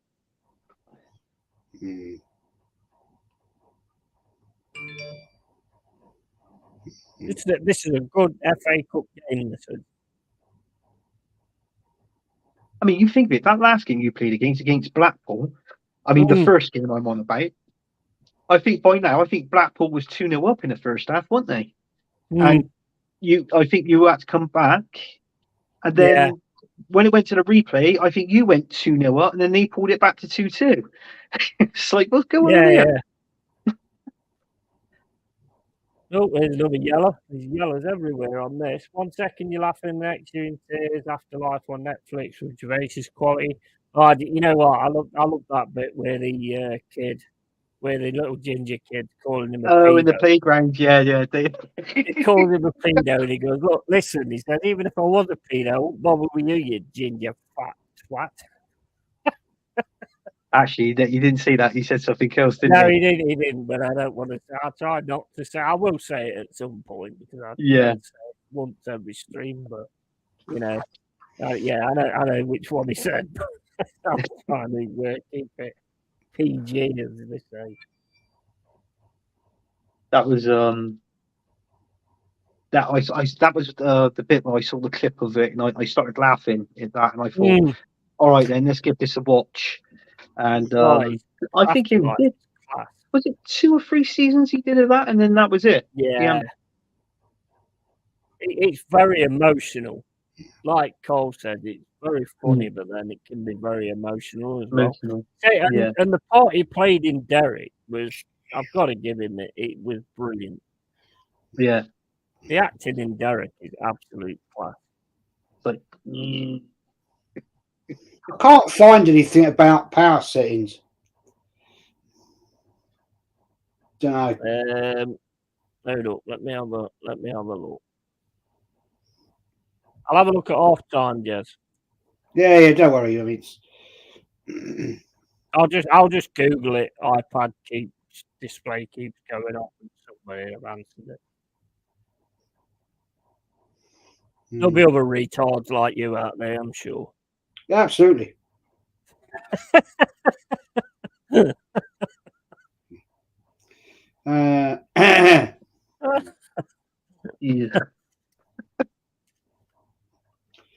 can't. Oh, there it is. I like it when you see that word and it, people say, "Oh, you can't see that anymore." You go, "Well, I fucking just did." Yeah, I can't remember it. Exactly.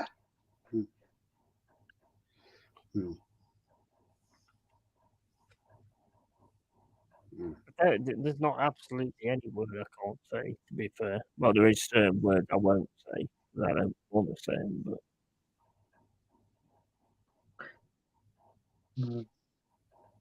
I think you are right, Yeti, about this game. It is, it is a lively game, isn't it? It's sort of influence stuff. Oh, this is proper championship v Premiership. I mean, in some ways it's good, in some ways it's not, because it's kind of, we should be a bit more levels than this, being in the Premier League. But you're fighting and you're playing really, really well, and you're making us actually, go like championship style. Not that we know what Premier League style is, but it sounded good when I said it. No. Oh, well, it's all happening tonight, isn't it? It's all happening tonight. Is what's happening in the other games is still the same? It's 0-0 Tottenham. Man City. Are they any good? Pardon? Is the game any good, is it? Not bad, actually. Yeah. Man City have got the better of it, to be fair. Oh, we've got a break. Make the right pass. That's a good pass to Torres. Hudson Odoi, mate. Yeah! Oh, I thought that was in then. Well, I'll be coming up to that. I thought that had gone in, man.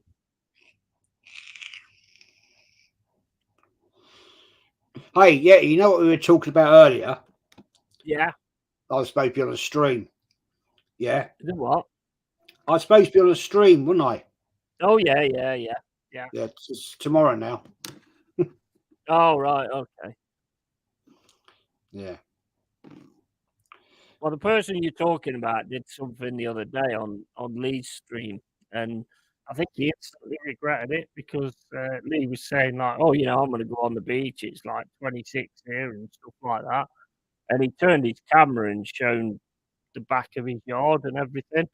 And one of them turned around and he went, all the top gooners will be like putting that image in Google now and finding out where you live. That was a good chance here. You could score that. In his face, that he was like, oops. Thing is, though, all these, they never do fuck all. No. People know, right, the town I live in, right? Yeah. Well, I did have that trouble not last year, the year before. But you know, I mean, they were just a couple of fucking arse wipes. You know what I'm doing?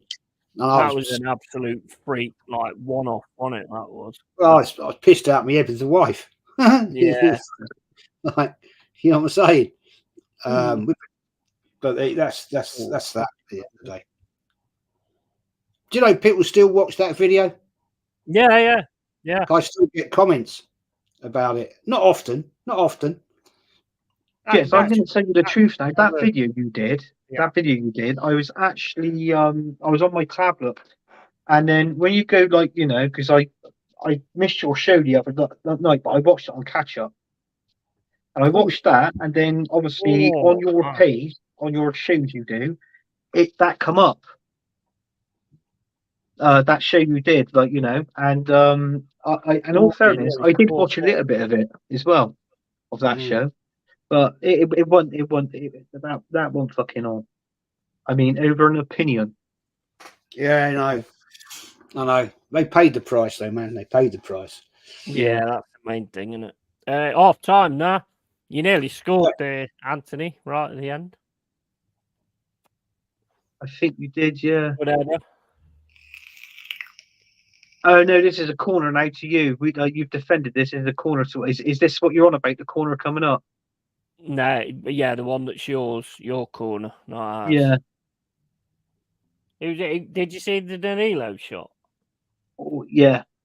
I thought he bloody scored because the net went. Yeah, I did. Yeah. Like bastard. Fucking hell. Yeah. Come to have a look at this iPad thing, Jez. You can do, mate. It's stopped doing it now. I don't know why. Yeah, probably because I haven't done anything. I ain't done anything. Let me just have a look, just in case. iPad screen.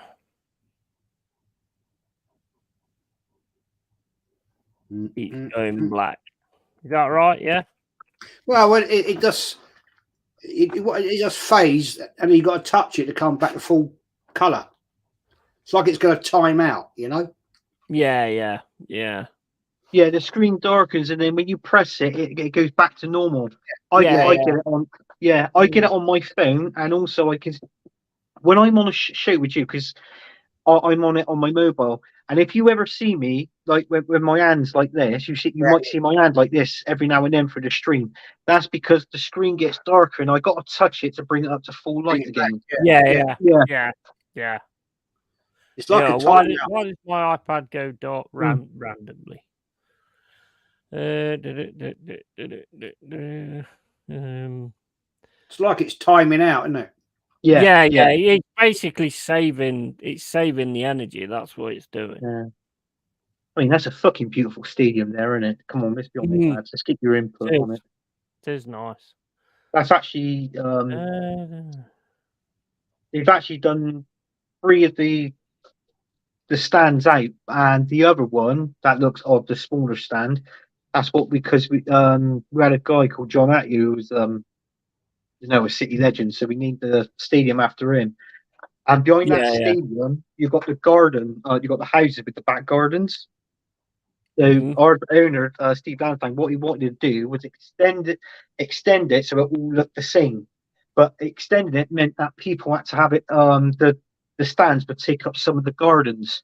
So what he did then was offered for the people there, if they were allowed to do it, and he was going to pay off the rest of their mortgage. Right. And they set a protest up in the street saying no. Like obviously the neighbours and that said no, they didn't want it done.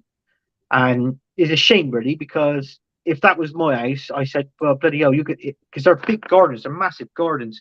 I thought to myself, if you want half of my garden, you could pay the rest of my mortgage off. You know, I'll fucking take that. Do you know what I mean? Yeah, definitely.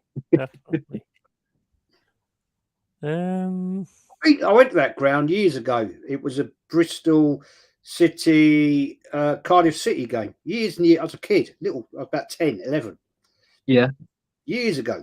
We used to go relatives down in Newport, South Wales. So we used to go down there on occasions. I remember going there. One of my uncles, he was a Cardiff City fan, took me and my cousin Alan rest in peace, to a game down there. Yeah. That I was mean, a long we've had some rivalry over the years. I mean, with Cardiff, Swansea, another one that sticks out in mind, Millwall, you know. Yeah, that's always a good day out, isn't it? Right. Yeah, Okay. it is, yeah. So it says here, Jez, here's some possible solutions. Adjust the screen timeout duration by going to settings, general, and auto lock. Hang on. Let's have a look. Right, settings, general, and what? Yeah, and then auto lock, and there should be something on there on the display where it says when the screen times out, and you should be able to set it. Oh bollocks! You should be able to set it. Oh fuck off! You should be able to set it on so that it never times out. Because you can do it. You can do it on phones. Should be under. Yeah, it should be under screen display, like Drew says. And it should be basically you go onto it and it will say like timeout, and then it will say 5 minutes, 15 minutes, 20 minutes, or something like that, or it should say like never switch off or whatever. I ain't got that on mine. I mean, general, I've got AirDrop, AirPlay, iPad. You got one of them dodgy ones. You bought it off Del Boy. No. Got it off O2. Well, that's dodgy in itself. You're better off with one from Del Boy. True Tone 6 side with the night shift off. Lock. Oh, hang on. Auto lock. Lock, unlock. 2 minutes. Yeah. Can you change that to not at all? Let's have a look. Look. Like night shift. But let me do anything. Night shift. What's that about? Carl Rossi's OnlyFans link is in the chat if anybody wants it. www.onlyfans/Carl Rossi.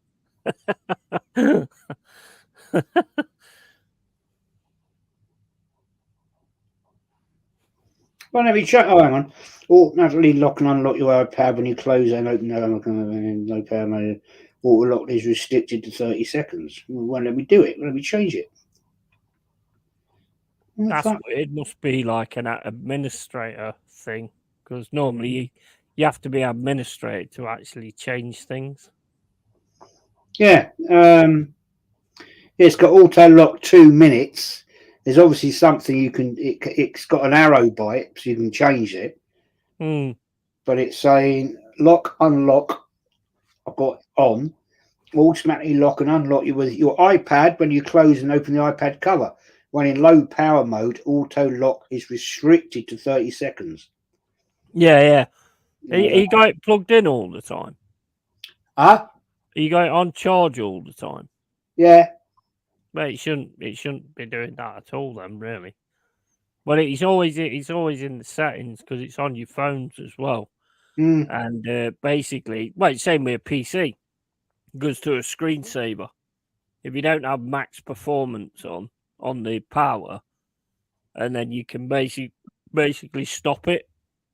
Keep trying to like save the energy and all that kind of shit. Carl Rossi will send feet pics for the right price on OnlyFans. Oh my days. Yeah. You guys crap me up. Quickly take a screenshot to log on later. Seen that, did you? Bloody hell, Bournemouth had a good win, didn't they? Was it Swansea? Was it like 6-0? Swansea 5-0, wasn't it? 5-0, yeah. Is the draw made after today then, or what? Does anybody know? Is there any other games to go in the FA Cup, or is the draw made tonight? I'm not too sure if the draw's made tonight. I'm not too sure. I mean, this is fourth round, isn't it? Oh no, this game's tomorrow. No, there's it'd be if there's a game on Sunday, I don't know. It's more likely it'll be either after tomorrow's game or if there's a game on Sunday, it'd be after that one. There's games up to the 29th, but they still might do it on one of them because you've got if that works, Ipswich v Maidstone, you got Everton v Luton, Sheffield v Brighton, Leicester v Birmingham, Leeds v Plymouth, Fulham v Newcastle, West Brom v Wolves. Oh, you fucking bollock! Why does the fucking screen go up, bastard? I was reading that, you prick. Watford v Southampton, Liverpool v Norwich, Newport County v Man United, and Blackburn v Wrexham. So they'll probably do it on after one of them games, I'd imagine. Yeah. And then they'll do the round. That's it. I mean, we're playing well. I mean, we are playing some really good stuff, to be honest. But so is Bristol City. Like I say, it's a good FA Cup game, actually. Kind of games that you like to see. I just hope we get through it without any injuries or anything like that, because we want to be full. Oh, wait a minute. On this FA Cup, who are you guys playing? Oh. Not about us, yes, Arsenal. Fuck off. I meant to do that when I was calling out the thing and I forgot. So I thought, right, I have to add lib here and just put it in there somewhere. And I noticed earlier. To be honest, but anyway. Yeah, I noticed earlier. Big up Tony Claude Gunner, mate. How you doing, buddy? You all right? Right, I need a drink, mate. So I'll be back. I'm supporting Newport County. Yeah. What's that in the cup, or just for forever now, Jez? Yeah, I've gone on transfer, mate. Yeah, I fancy my chances there. Fair play. Do you know a little story? When I was doing my show, I was doing the my Sunday show, the Premier League weekend show, and I had Luca on there. And at the start, before the show started, Luca was telling me, because it was Newport County against his other team, MK Dons. Right. He got thrown out of the ground, Luca, out of Newport County ground. He got thrown out. Rodney Parade. Because no, he was trying to do content, like a vlog, and with his mobile thing. Oh yeah. And they didn't like it, so they grabbed all of him and threw him out the stadium. And I said, when was this? He said, like what minute in the game was this? And he said, oh, it was in the 80th minute, but it finished 0-0. He didn't miss anything, but they threw him out the last 10 minutes before the game finished. They don't like it at the Emirates, don't they? No, they don't like it. If you get spotted by a steward, mate, you're out. Bloody hell. It's unsolicited content. They don't like it at all. I mean, I know after the game and before the game, you're okay because Kenny does it and there's not a problem. If you do it during the game, if you say you're filming a bit of the game, you're doing a vlog type thing that you can they'll chuck you out, man. They don't like it at all. No. See, loads of people do. I mean, they be doing it down there at this game tonight. I mean, it's come up on my Facebook. My cousin's down there because he's a season ticket holder, and he's down there, and it's come up on him. And he's gone live on Facebook with the game, but not like all the game. He'll show like a couple of minutes here, a couple of minutes there, But yeah, he's always done it down there. He's got away with it, but I don't know. I mean, I know a few people that does it down there, and they didn't. I don't think they bat an eyelid down at Ashton Gate. I think it depends. I mean, because John Sinclair gets a lot of Newcastle game footage as well. So I think it just depends who it is. I mean, if it's something that's televised, then I think that. But to be honest, I mean, I don't know what you've noticed, but over the years, the stewards just get worse and worse. They ignore so many things. Yeah. You know what I mean? If you had I mean, I know they don't get paid a lot, but at the end of the day, you get paid, and it's a job. So you know you should do the job properly. I mean, I can remember like back in the day when we used to go to games and like there'd be, I think it was Coventry, and this guy started getting let out by the stewards, and his belly's hanging out, and all this, that, and the other. And then all of a sudden, everyone's singing, "You fat bastard, you fat bastard." His belly's going to get you, and all that kind of stuff. It's hilarious, man. I used to love it, man. I'd love to go back to games. Love to. When I've got 3 million subscribers and I'm a major YouTuber, then I'll be going back to Forest games. I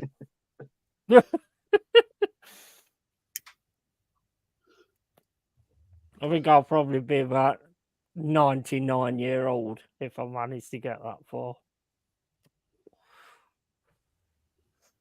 But yeah, I mean, it's just too expensive for me, and you can't really get in the ground now anyway, because it's pretty much sold out because they're trying to sort this new stand out.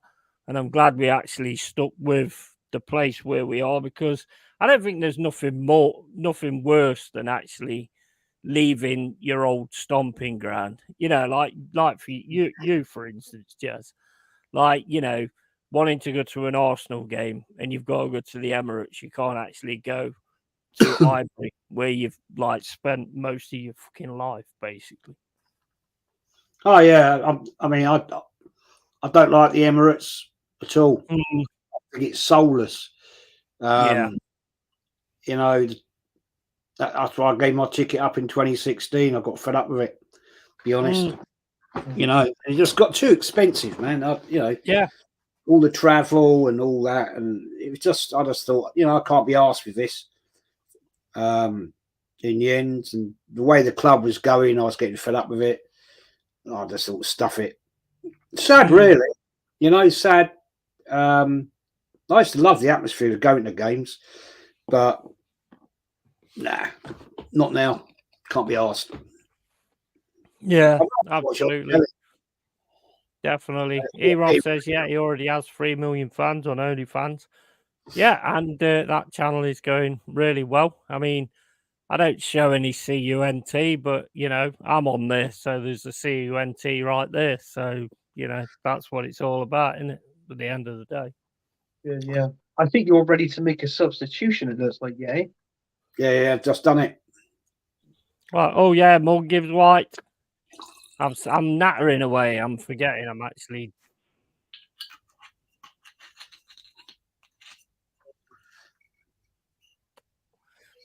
If he gets injured, I'm rioting, mate. All on my own in my bedroom. You'll see me throwing things around. Freddie's just going to be like, wow, straight out the window. You'll be having pictures of his bedroom on the chat. Look what fucking they did to me today, the bastards. Oh, man. So Morgan Gibbs White's on. Good to see him back. Cracking player, Morgan Gibbs White. Yeah. I mean, I like that Dominguez, but is he coming on? Yeah, I like him as well. I mean, that header he scored, going back a couple. Oh, what a goal that was! You know what? We've picked up some really good players: Mangala, Dominguez, Danilo, Murillo, Niakate. I mean, that Niakate long throw. I mean, nobody could master that last season. Just like a corner, man, straight into the box, and every team struggled with that. Yeah. And to be honest, I mean, I don't think Tavares is doing bad for us, to be fair. Yeah. So I've just Googled it, and Dominguez was actually, he was signing number 21. Yeah. I think, this is something I wanted to talk about, actually, because one thing I find a bit strange is I don't think the managers are picking most of the players we get nowadays. I think they pick some of them, but I mean, it's like Scarpa, Cooper never bothered with him. I don't think he was a Cooper signing, to be quite honest with you. And the thing I find really weird is when Cooper was there, we wanted Batshuayi, and we also wanted Carlos Borges. And Nuno's here now. We still want them. So that makes no sense to me. We got rid of the manager that wanted them, but we still want the players. But I think you've got a manager in now, that's got a bit more pulling power than Cooper. Definitely. Do you know what I'm saying? And that's what you want. So, definitely. Neil. I don't think he's going to take much shit, to be honest with you. I mean, he'll want the players in what he wants in, and I think that's where it's better. Yeah. I think there's a few players that Cooper didn't even know. I mean, he said it. He said when he came back, I've got 11 players and nobody knows who anybody is. So what he did last season, I'm sorry, has got to go down as something amazing, to be fair, to keep us up.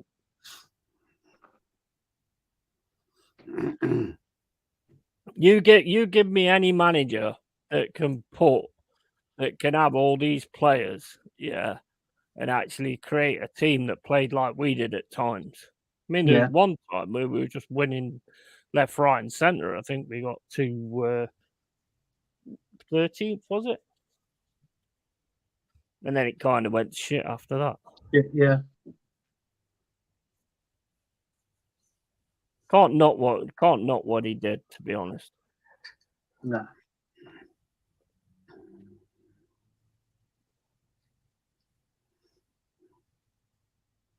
Not heard anything of him though. The last thing I heard of him was that apparently he'd had an interview with Crystal Palace. Who was this? Cooper. Oh, I just found out 5 minutes ago he got sacked, so I didn't hear that. Oh.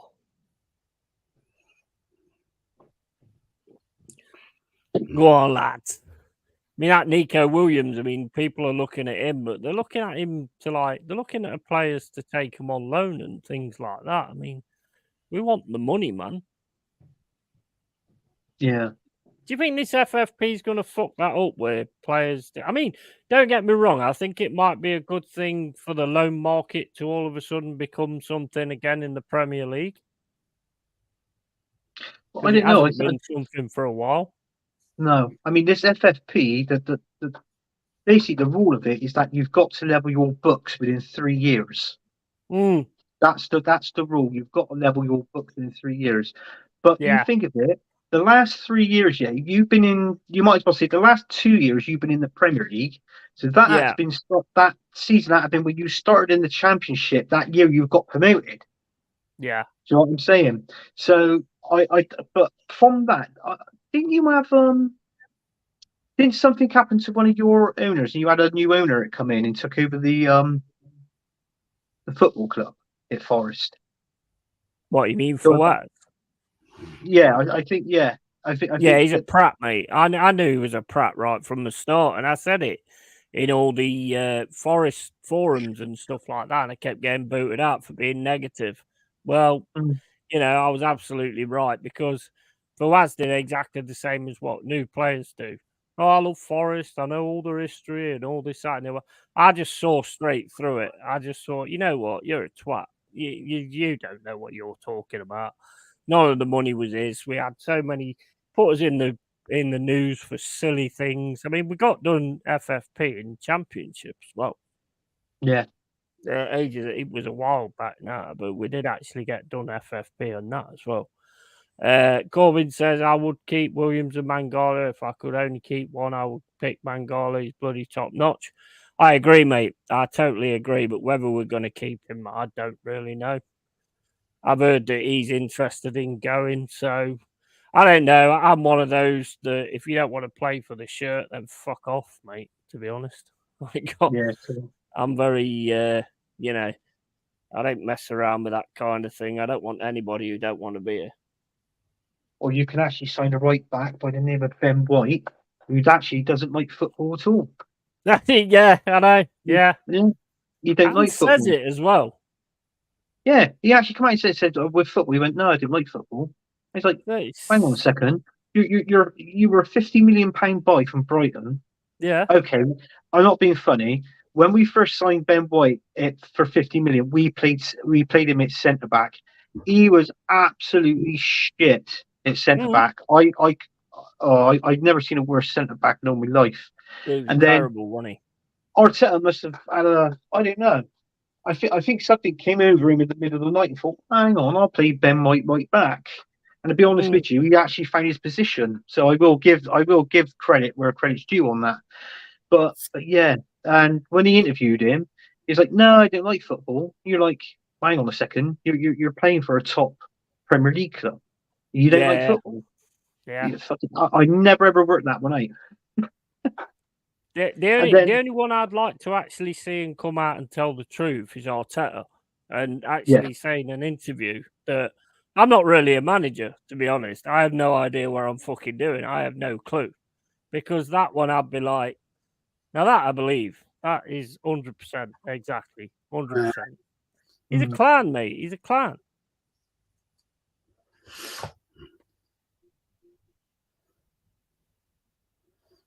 Arsenal deserve much better, to be honest. Oh, definitely, definitely.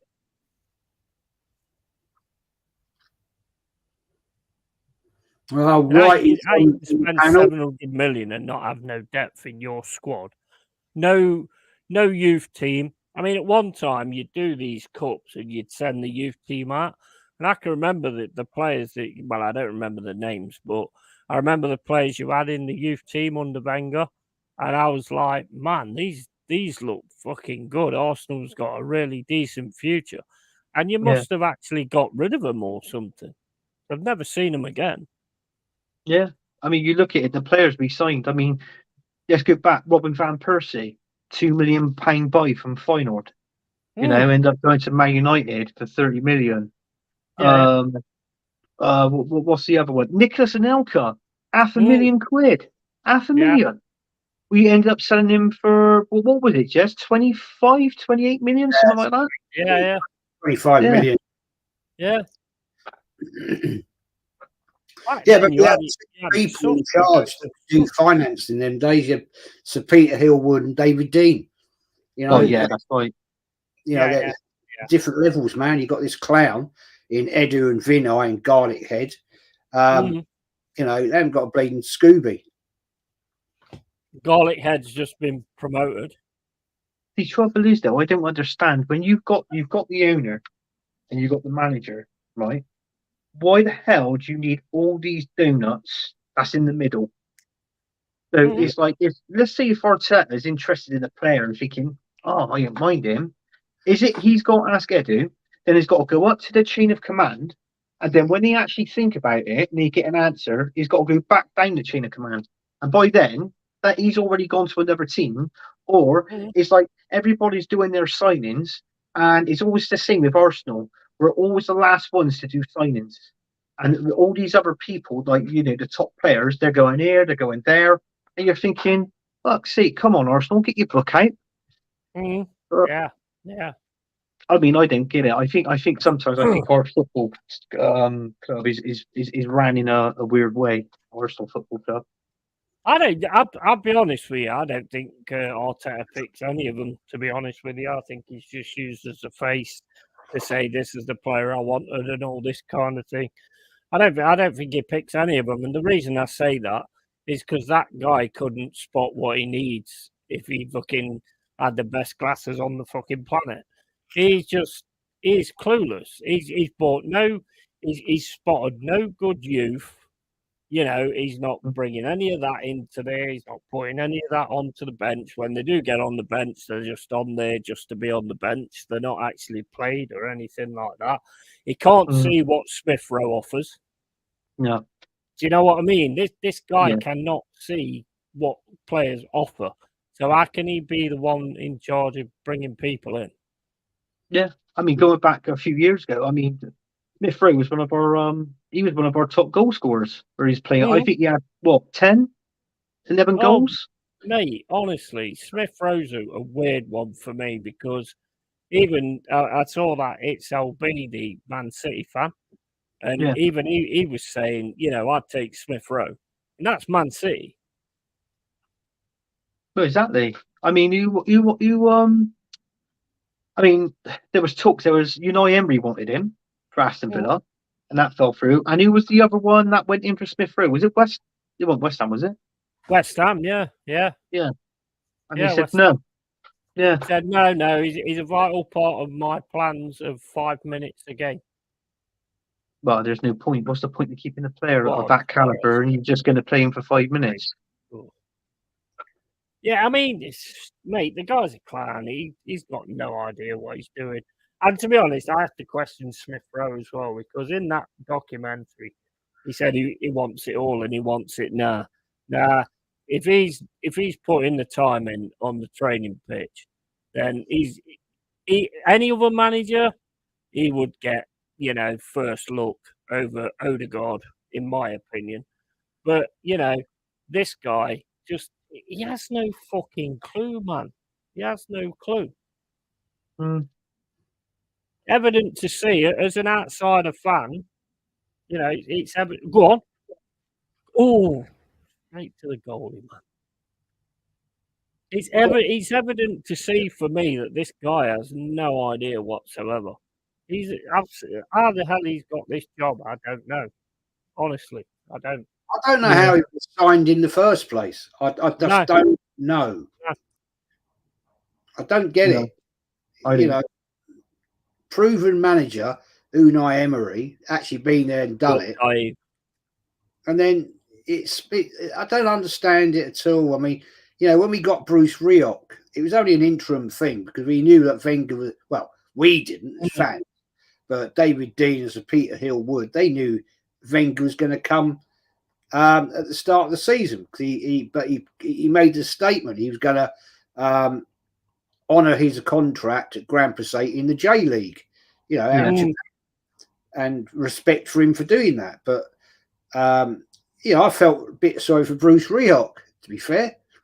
Yeah, give him the big job, brings in a couple of iconic footballers, and then he gets binned for it. Odd. But why? What I just do not understand. What was the attraction for Arteta? I don't get it. I don't. Just a yes. That's what I think it is. That day we signed Arteta, and I said this on streams before. There was only one manager at that time without a job, and that was Carlo Ancelotti, and he went to Everton. Like, I'm thinking, why the hell didn't we go in for him? Why didn't, in all fairness, if Arteta wanted to be a manager, why not start off with an ex-club that he used to play for, Everton? And we could have had Carlo Ancelotti, at least that would have, because, I mean, to be honest with you, it's like what I reckon. I don't think, I've always said with our players, if they got problems on or off the pitch, Arteta's not approachable. He's not that. He likes to bribe our players in a dog, a trip to Dubai, and God knows what the next one's going to be. But this is how he gets through to the players. He's not approachable at all. So in one way, if a manager is not approachable, what does that say to you about his management skills? They've got to be shit. Well, says it all, mate, to be honest. Yeah. Says it all. Fact. He's just not the levels. He wasn't the levels as a player. He looked good at Everton, don't get me wrong. He was never really that great for Arsenal. I think you've got Arteta because they just want somebody who's the front man who will just, take it all on board. But if it goes wrong, you know what I mean, and just talk shite. I think that's what it's all about, to be honest. They've got somebody who they're comfortable with. The fans are big time to blame because they'll just give him plaudits whether he fails or whether he doesn't. And it's just, mate, it's mad. It's mad. Yes, as Ross says, he's a yes man. Yeah, he is. He won't shout out to the Cronkies or upset them or anything. It's just he'll go along with whatever they want him to do. And I'm sorry, if you want a top flight team, you've got to have somebody with a little bit of arrogance. Yeah. Definitely. I'm sorry, let me rephrase that. Arrogance in the way that you will deal with the management and the owners of the club, not his arrogant way he deals with players. Yeah. Because that doesn't work. I mean, it's like what you've said though. I mean, if you beat Liverpool in the FA Cup game, does Klopp take them to Dubai? No. Of course he don't. Of course he don't. And it just goes to show that this man is an absolute fraud. 93% of being at the top of the table. And you had it all. You had it all. It was just yours to win. Yeah? I know we all know that City was going to come in, but at the end of the day, if you'd have carried on what you was doing and he had the ability to make sure you carried on what you was doing, you'd won it. Trouble is, that's why Arsene Wenger left. Because when he left, he still had a year left on his contract. Arsene Wenger, and the reason behind that was because he didn't want to manage another season under the Cronkies. Yeah. That was the real reason, and he didn't want to do it. Hence, that's why Unai Emery come in. Yeah. After. Definitely. And and in all fairness, I think Unai Emery was shoved. Beautiful ball. I think he was shoved underneath the bus. Ooh. I just, you know what? I just think it's crazy, to be honest. Because I mean, even calling the guy a manager, please give me one game he's managed. Give me one game where he's actually changed it by doing management decisions and all that kind of thing. Because I can't think of one. I can't think of one. I don't know if Jess can, but I can. Not one. I mean, you could say like Bournemouth, where he brought Reece Nelson on and he scored at the end. I mean, you maybe could give that one, but that was only like for like. I'd rather have kept it. He's something to do with Everton now, isn't he? The Russian oligarch. Oh, Arsenal, yeah. He was. He offered the Cronkies 1.5 billion to buy Arsenal, and they turned it down. And so he said, "Okay, I'll offer you 2." Obviously, turned that down. And then what he offered them, the Cronkies said, "Right, we'll offer you to take 400% of Arsenal Football Club," and he accepted it because they didn't get on. You see. And it took it needed one of them to go. But I can remember, I think Arsene Wenger said, like in an interview or a documentary or something like that, he said the wrong guy left. What? It should have been the Cronkies that left, and the Russian, he should have stayed. Totally agree. And he went to Everton, and look what's happening there. Yeah, but he doesn't. He's only a percentage of. He's only a percentage stakeholder, isn't he? Yeah. That's the thing. I think if he'd actually, I can't think of the bleeding name now. If he'd actually owned Arsenal, it'd be a totally different situation. Yeah. Russian people are far more aggressive and ruthless. Yeah. Definitely. Yeah. I mean, Abramovich, you only got to look at that, man. If it doesn't work, you're gone. Yeah. Definitely. I think the thing is what you got to take into account though. It's the same with the first thing that American owners do is because let's face it, they don't understand the game here. Let's face it. So basically, the first thing they do is they create a culture in the fan base and they create a division in the fan base. You know what I mean? And that's exactly what the Cronkies have done. So you can't blame the Cronkies having given the money over, but you can blame the Cronkies in the fact that the money's been wasted, man. You know what I mean? But they're still making a lot of money, so they're not bothered, are they? It's a brand at the end of the day. I mean, And that's what I You meant. could all see this when they changed the club badge because they took the Latin off it, you know, because it didn't suit certain countries where they wanted to sell Arsenal Football Club. It didn't. The Muslim population or certain religions didn't like it. Didn't like the Victoria Concordia crescent. They took it off. Well, I've said this before, Jez, and I'll keep saying it as well. To me, the key point where Arsenal went away from Arsenal and they saw where the fact that they had the fans was the Granit Xhaka thing. Yeah. Back in the day, you tell me now, back in the day, every fan would have said, "Get the fuck out of my club." Yeah, well, it would have been. Yeah. I mean, he did get booed at that game at Palace. No question about that. But the management back in the time, proper managers like Wenger, George Graham, they just said, "You're gone. We're going to sell you. We're going to sell you as soon as we can. You don't disrespect the club. You don't disrespect the fans. You're out the door, man." You know? Definitely, and I think that was a major, for me, that was a major turning point in what Arsenal are doing right now, because that was where they divided the fan base. Oh, but he's a good player. It don't matter if he chucks a shirt on the floor and spits on it and tells us all to fuck off. I mean, what kind of fans accept that? It's just mental, man. You know what, Xhaka?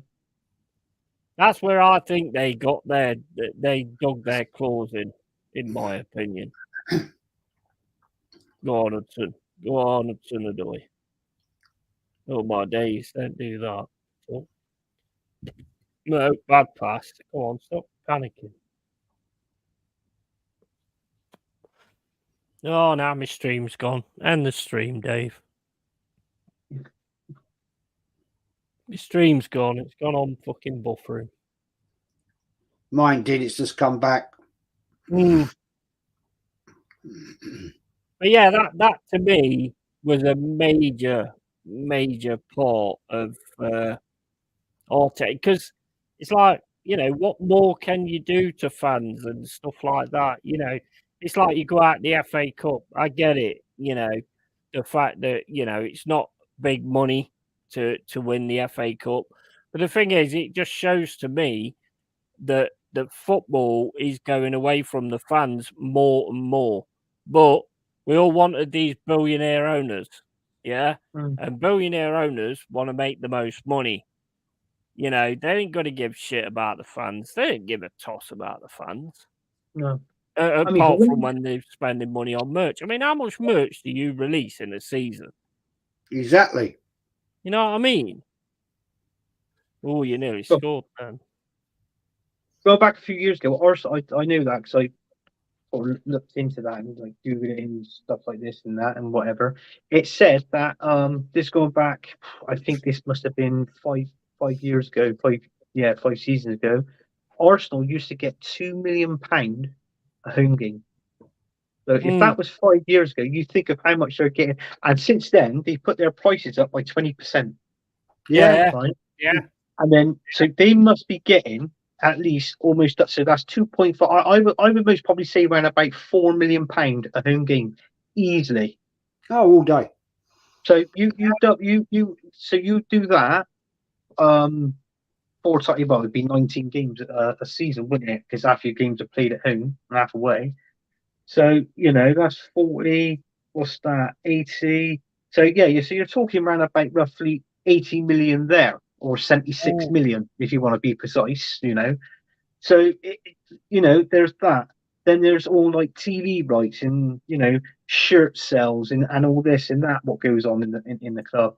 And they are a multi-million pound business, Arsenal. Oh yeah. And it makes you think they're struggling to buy players in this window. Not even one player at like 50 million. That's only match days.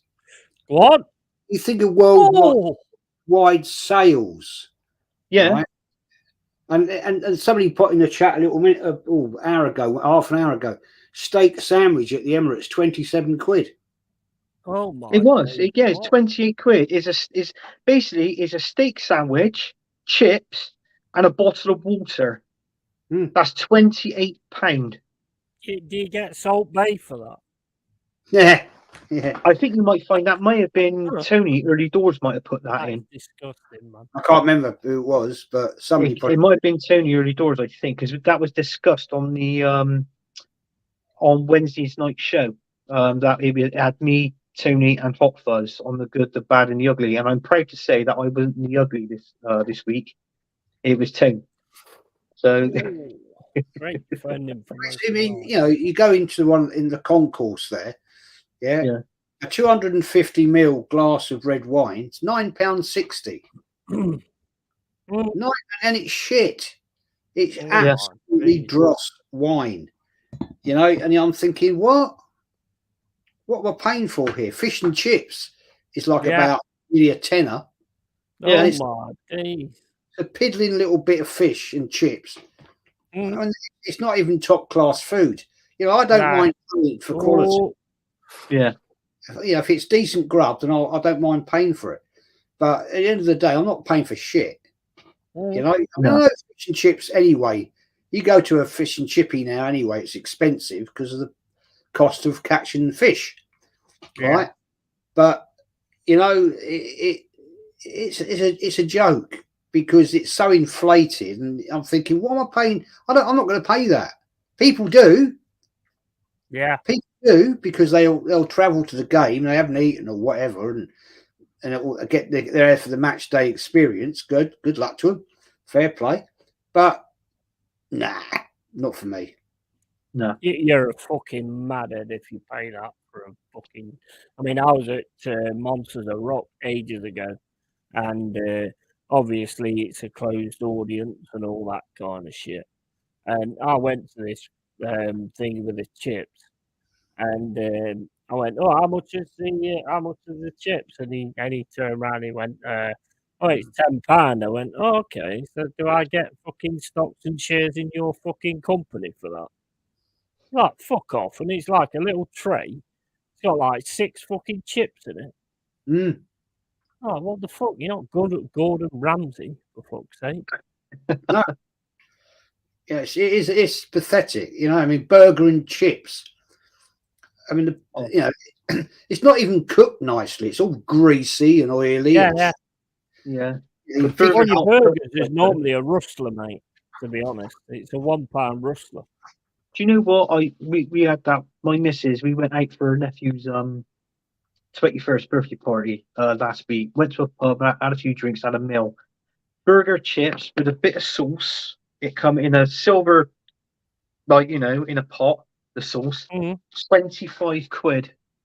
And I must have had 10 chips and a burger. And the burger, when you look at the picture of the burger on the menu, is not the fucking burger that comes out to you. I'll tell you that. No. And I thought, fucking hell. It's like, and my missus turned around. I was a bit pissed actually. She went, "Well, what's wrong with it?" I said, "Well, that's the dearest fucking pair of fucking plimsolls that I ate in my life, because that was what it reminded me of in my mouth, was a fucking plimsoll, and it was horrible." And I said to my missus, I said, "If you ever ring to have a birthday party here, I ain't fucking paying for it." I said, "No, that's a fact." Yeah. That's the truth, man. That is the truth, you know. Yeah. I've always said the same though, Jez. To be honest, I mean, I don't blame the people for putting prices on it like that. I blame the people that pay it, because it is like your shirt, £100 for a football shirt. Just don't pay it. It's going to come down in price. Otherwise, they end up having loads of shirts and not being able to sell them. Look at Forest this season. Yeah, they bought out the new shirts and things. They're going 50% off all the time now, because people are refusing to pay it, and I'm glad they fucking are. Same as the prices to go and things like that. The trouble is with football, and the reason that a lot of businessmen want to get involved in it is because it's a captive audience. because you know yourself from like going back in the day, you just got to do that every Saturday. You know, you get into that frame of mind. I've got to go to the game every Saturday and all this, that, and the other. So football fans, they want to keep their own seats and all this, that, and the other. So it's so easy to just keep raising the price. And they're like, well, I don't want to lose my seat, so I'm definitely going to pay it. And I think that, so we're our own worst enemy in that respect. You know, if you, and I tell you now, I don't care what anyone says. If you charge like £100 a seat at football and nobody pays that £100, that's going down. Mm. And if people realise they had that kind of power, you know, things would be a hell of a lot cheaper. But the thing is, I mean, I can honestly say to you, I kept my season ticket for 3 years when I really wasn't going as much as I should have done, to be fair. But I kept it because I didn't want to lose it. Do you know what I mean? Yeah. And in the end, it was my missus said to me, "Why are you paying all this money? Yet you're only going every couple of 3 weeks." Yeah, I wasn't going to every home game, blah blah blah. And then they changed all the terms of how you can get a FA Cup ticket, or when we were in Europe, that all changed. And I'm thinking, hang about, I've just paid $3.5 grand. I should be able to get to every home game. Yeah. You know, I'm not, and then I get it if you've got to go away, because you know you used to have to get your little, how it used to work back in the proper days. You get on your program, you get the stars, tokens. You just get the tokens, and then you get a certain amount of tokens to be able to go to an away cup game or whatever, how it worked. But you know, I have to take my hat off to a lot of these people nowadays who go home and away week in, week out now. It must cost an absolute bloody arm and a leg. No, 100%. They must be. That's the only thing they do a week is go home and away, because they've got exceptionally bloody well paid jobs. Yeah, because they're not getting subsidised bloody travel. So if they're driving up to Newcastle, right, they're either staying overnight or they're going up and back in the day. And that's a hell of a journey. That is a hell of a journey. Yeah, definitely. Yeah. But like I say, my point is that they keep paying it. And the thing is, if you didn't, then the prices will come down. I say it all the time. It's like fucking new TVs, new PlayStations and all this, that and the other. If nobody runs out and buys it at £1,000 or 500 quid, the price is going to go down because they've got all the. Why do you think that they always order so many and it runs out how many they've got? Because of the price what they put on it, and then so they don't want to get loads in just in case people do what I'm saying and won't pay it, and then they're going to have to drop the prices on them and stuff like that.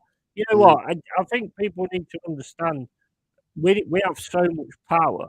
Yeah, it's same with the energy, the way the energy goes. Yeah. Now, at the end of the day, they can put it up as much as they like. If you refuse to pay it, they can't stop giving it you because it's your human rights. They can't just cut you off. Why do you think they brought in the smart meter? They brought in the smart meter because then you're paying for your energy as you're using it. Yeah. But they can then basically, if they cut you off and you die, they're fucked. Yeah. But if you've got a smart meter and you don't pay for the energy and then you die, it's not their fault. That's why they brought it in. They know what they're doing. They're businessmen at the end of the day. They didn't get where they are by being, you know, nice, decent people. They got where they are by fucking people over. Exactly. I mean, it's like the game we're watching now.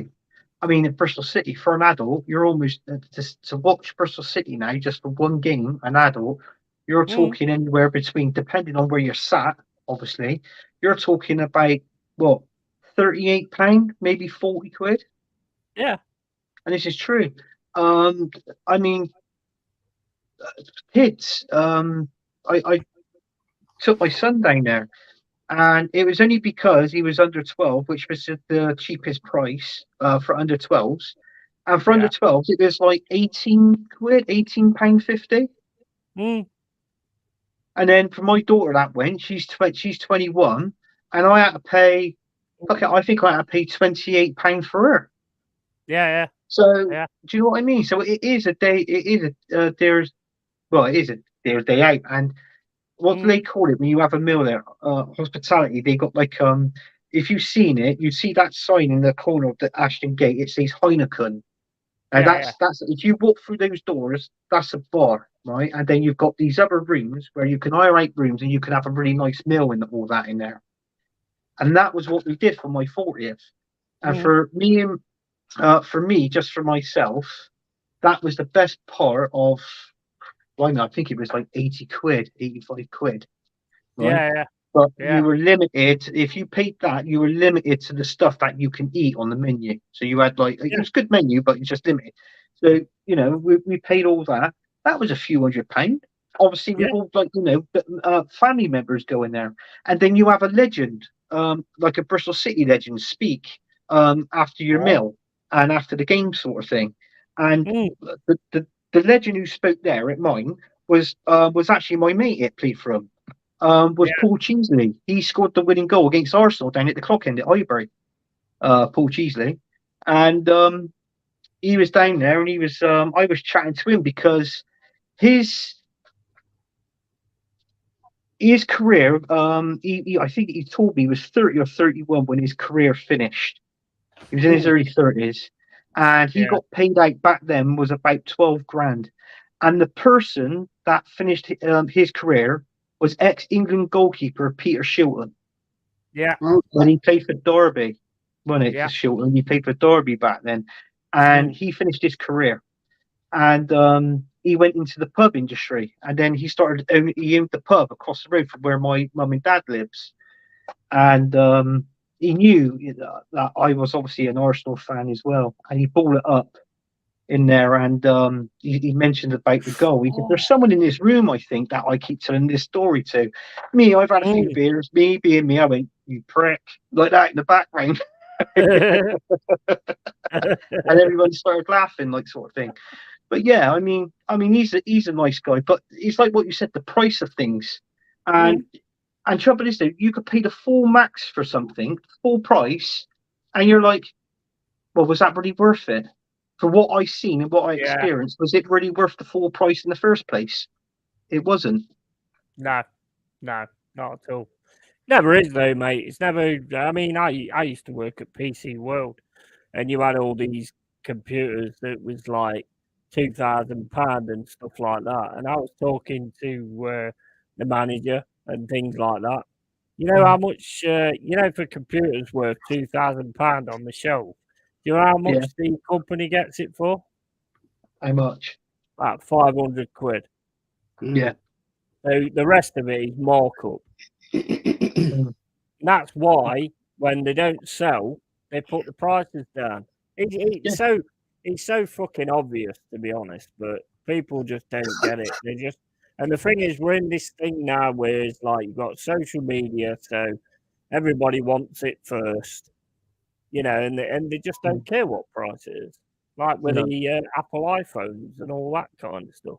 They don't care about the price. They just want it first so they can get on social media and go, yeah, I'm the first one to get a fucking Apple iPhone. And I'm like, every time I put a comment there and I say, yeah, you're the first fucking twat on the planet. You know what I mean? It's like, I just, it drives me mad, to be honest. It's so obvious. It's common sense, to be fair. But then again, it's called common sense, but it's the most uncommon thing on the planet right now, to be honest. What makes us think, you do it, yeah, but no matter how much, if it's a state of the art, he's got to have it. And I go, why do you want it? He goes, well, I want it. He said, I paid the price.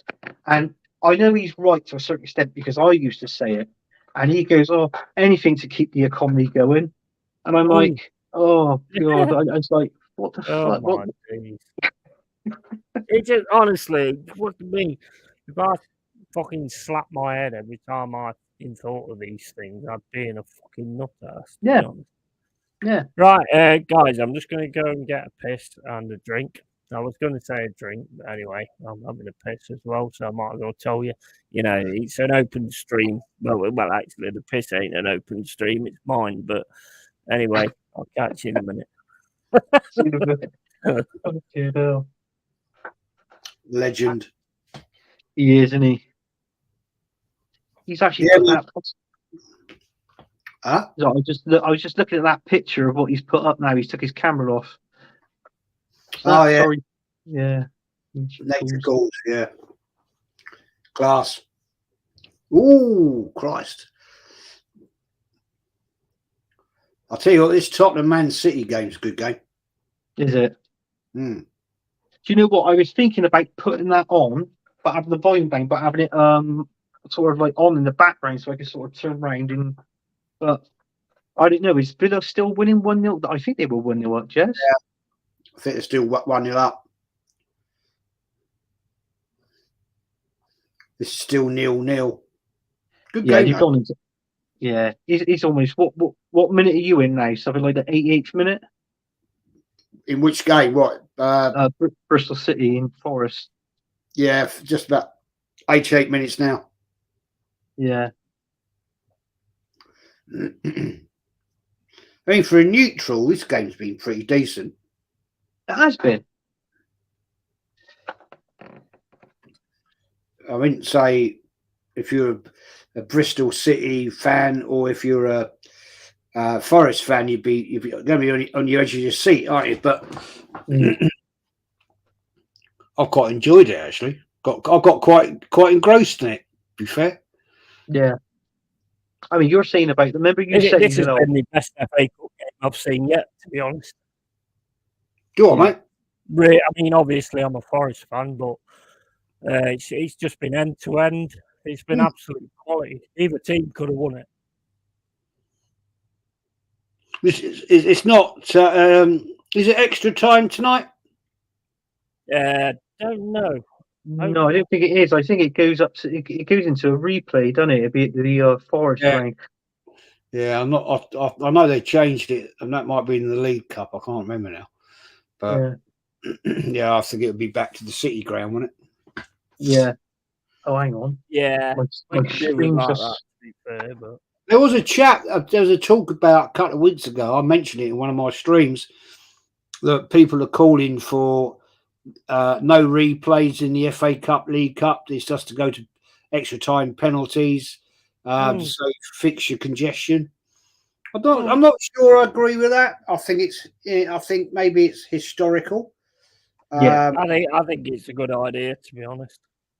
I can see that. I can see it. I mean, if you're in Europe, if you're in the Champions League, Europa League, whatever. Luke James, welcome to the cave, man. It can be difficult, but I don't know. I've got mixed thoughts on it myself. I don't think. I mean, Christ, I remember that game that year. The year Arsenal played 5 replays against Sheffield Wednesday at Filbert Street. Oh yeah. That was stupid. That was just stupid. That was crazy. That was crazy. It was just nonsensical. Why would you have a replay at Highbury? Sorry, game at Highbury, replay at Sheffield Wednesday, and then a replay at Filbert Street. Fair enough. If it's still 0-0, 1-1, whatever, then extra time penalties. Oh, free kick outside the box. Yeah. I'm not too sure on that one, to be honest with you. I'll have it, but I'm not too sure. I think to be honest with you, it was like what you were saying, and both you were saying. I think when you got Champions League games, I can understand with the replays because going back years ago, it was the top, the team who ever won the league, they were the only ones in the Champions League, and they got to the top 2, 3. Now it's 4, isn't it? So this is why it's too many games being played now. But I mean, I'm not going to moan if there's too many games being played now because we love football. And what are we all like when the football season's finished? We're all scratching our heads and we're Oh, getting yeah, lost. yeah. True. You know what I mean? Yeah. As content creators, it's a nightmare for the channels because it's bugger all to talk about. Yeah. Oh, crap. Freaky. So that's why I start doing in the summertime. That's why I start doing my history stuff, which. Yeah. Do you know what? That was your first. Was that? I think that was your first ever show you streamed, wasn't it, Jess? Was the a bit of history? Yeah. Yeah. The first 3 or 4 were the first 3 or 4. Then I did a match preview. Then I did a match review. I mean, the trouble is with the history shows is they get no shitting views. Nobody. I might get 300-400 views. I might get more now. Got more subscribers, but I might do. I don't know, but most people aren't interested. They don't give a shit about it, and it's a bit disheartening when you spend a couple of 3 hours preparing it all. Checking checking your facts, getting it all right, make sure you're not talking bullshit. And and then you're in there and nobody's really in watching, and I get that. I understand. That's it then, 0-0. 0-0. But what else do you talk about in the summer? That's why Lee, fair play, he takes the summer out. Yeah. He's I do working games and stuff like that, so I can always kind of do streams on gaming and all that kind of stuff, and I have a lot of things other coming up, like with the serial killer thing with Mama Flossie and stuff. So off season will be quite busy for me. What, are you going to kill Mama Flossie? No, she's probably going to kill me, to be fair. But so 0-0. What a game! Absolutely awesome game. What you were saying about the having it where after a cup game they go to extra time and they do the penalties and stuff. I actually agree with that because if, like, say for instance, like Arsenal went out against Liverpool. Not sure if you knew that, but I'll let you know anyway. But you get a lot of break. You get a lot of break because then you've got other FA Cup games. So you've had like 10 days break. I'm not sure. I mean, me personally, I'm not sure how much that helps. I think when you're on it constantly, you become a better team. You know what I mean? I think when you've got, as you just quite rightly put, a 10-day break, you've been out to Dubai, played a game in 10-day break. I think that can possibly unfocus the mind. And you've then got to have a bloody good manager, coach, whatever you want to call him, to actually get you back focused. But I will also say this. If you can't, as a professional football player, can't get your mind set that, right, we're playing Nottingham Forest away Tuesday night under the lights. If you can't get up for that, then you shouldn't be a bloody footballer. Yeah, I agree. You've been paid for. You've been paid, right? I agree totally.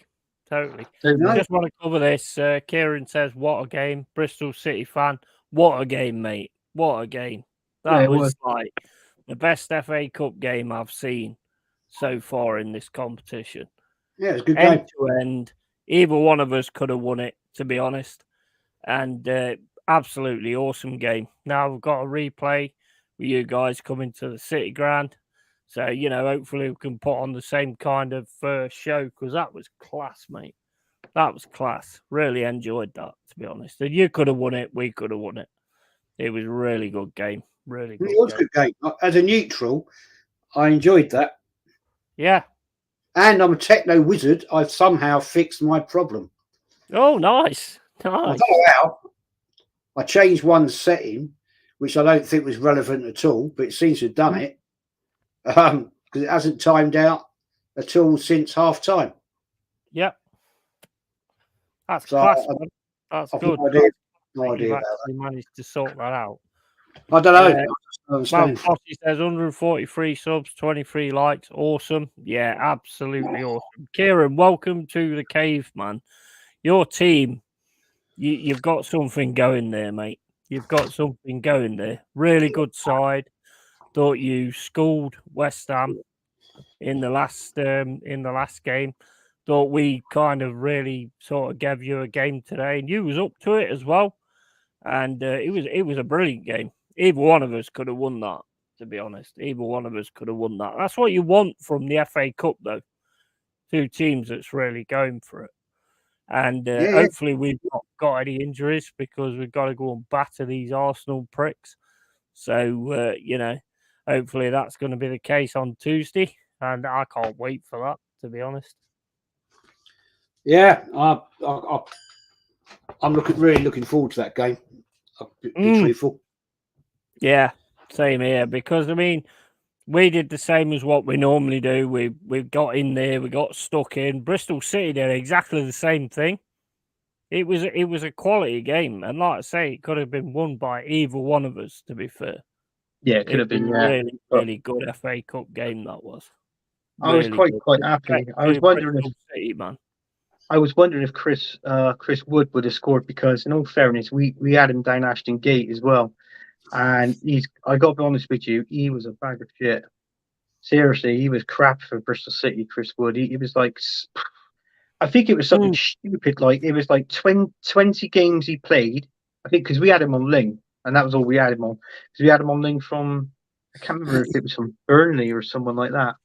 But it was like 20 games and 4 goals he scored for us. He was an absolute dire. But he's doing the business for you now. Mate, I mean, he is. I mean, before the Newcastle game, I was saying, what is the point of this fucking idiot? Well, we might as well just have a tree in the centre of the pitch. But at the end of the day, like I said about Arsenal, there's no point having a good striker if you ain't giving them the ball. And the thing is with Chris Woods against Newcastle, we was giving him the ball and we was looking for him, so he was able to do what he was able to do, and you've got to have that with a striker. You can't, if you don't give them I've seen it so many times where people slag off strikers, and I've watched the game and I'm like, you never gave him the ball. He made runs. You never gave him the ball. Or what do you expect him to do? Exactly. Do you know what I mean? It always confuses me, that does.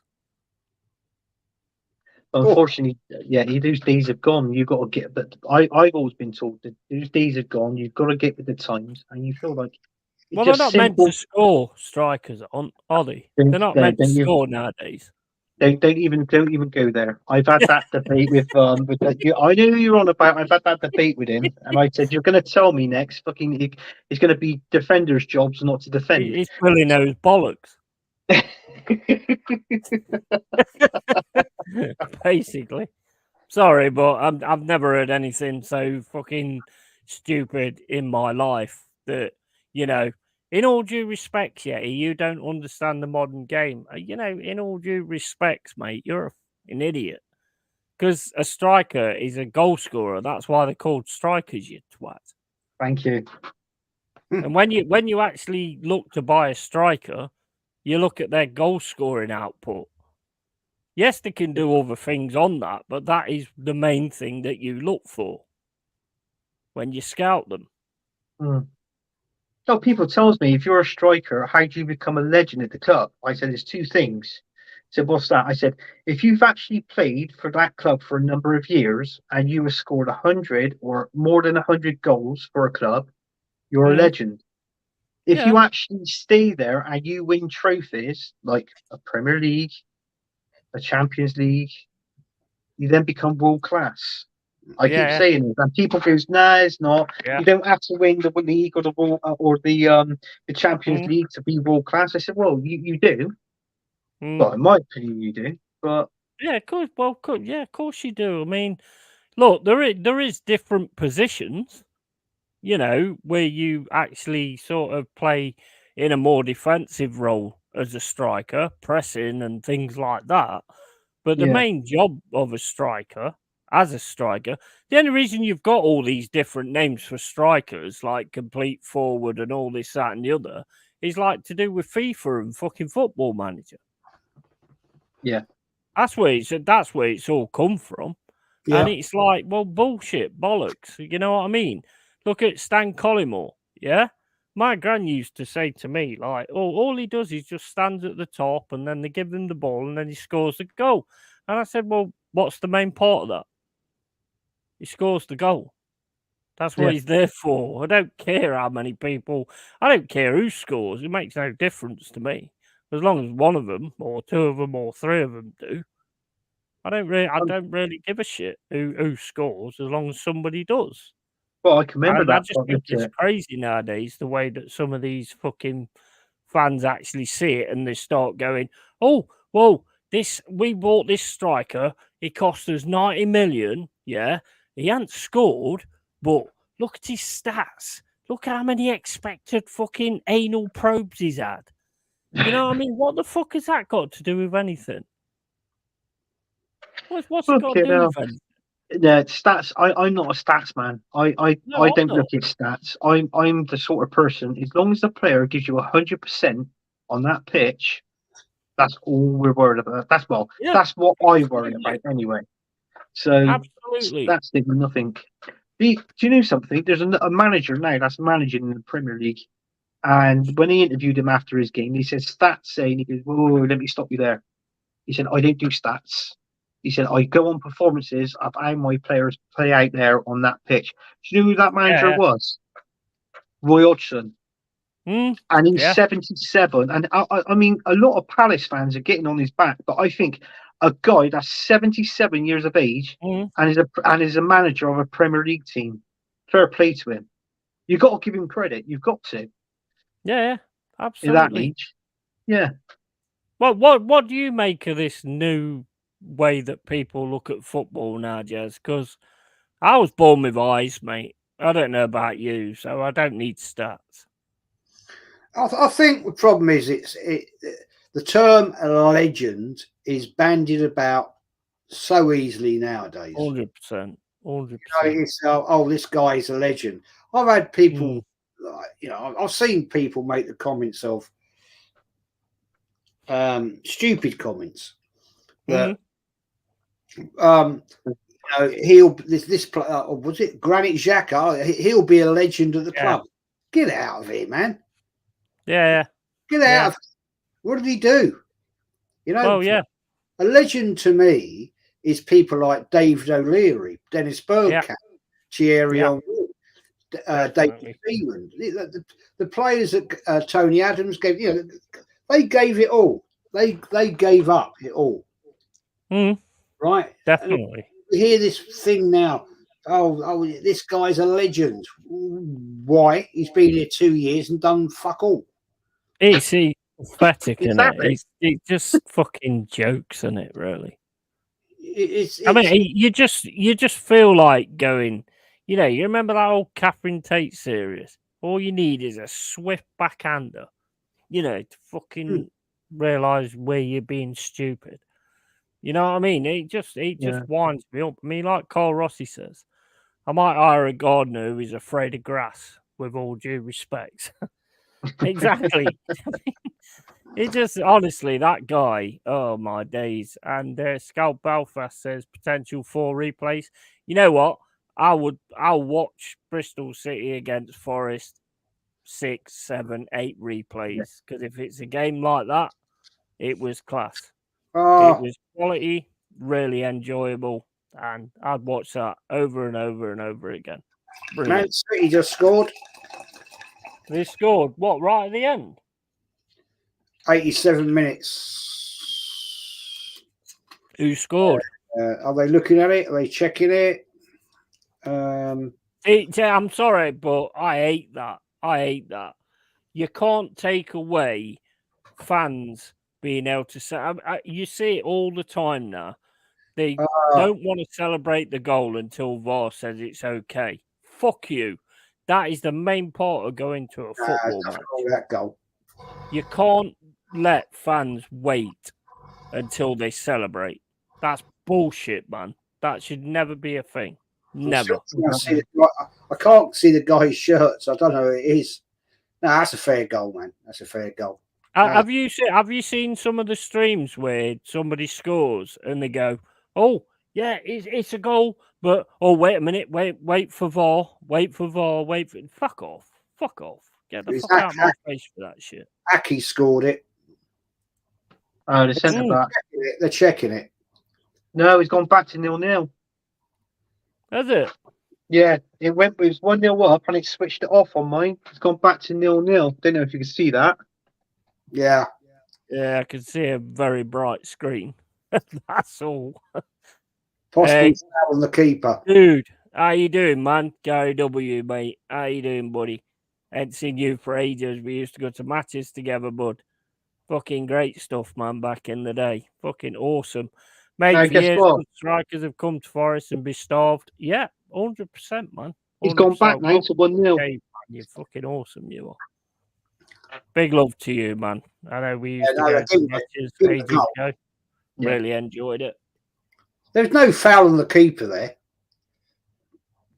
Let me get the game back up.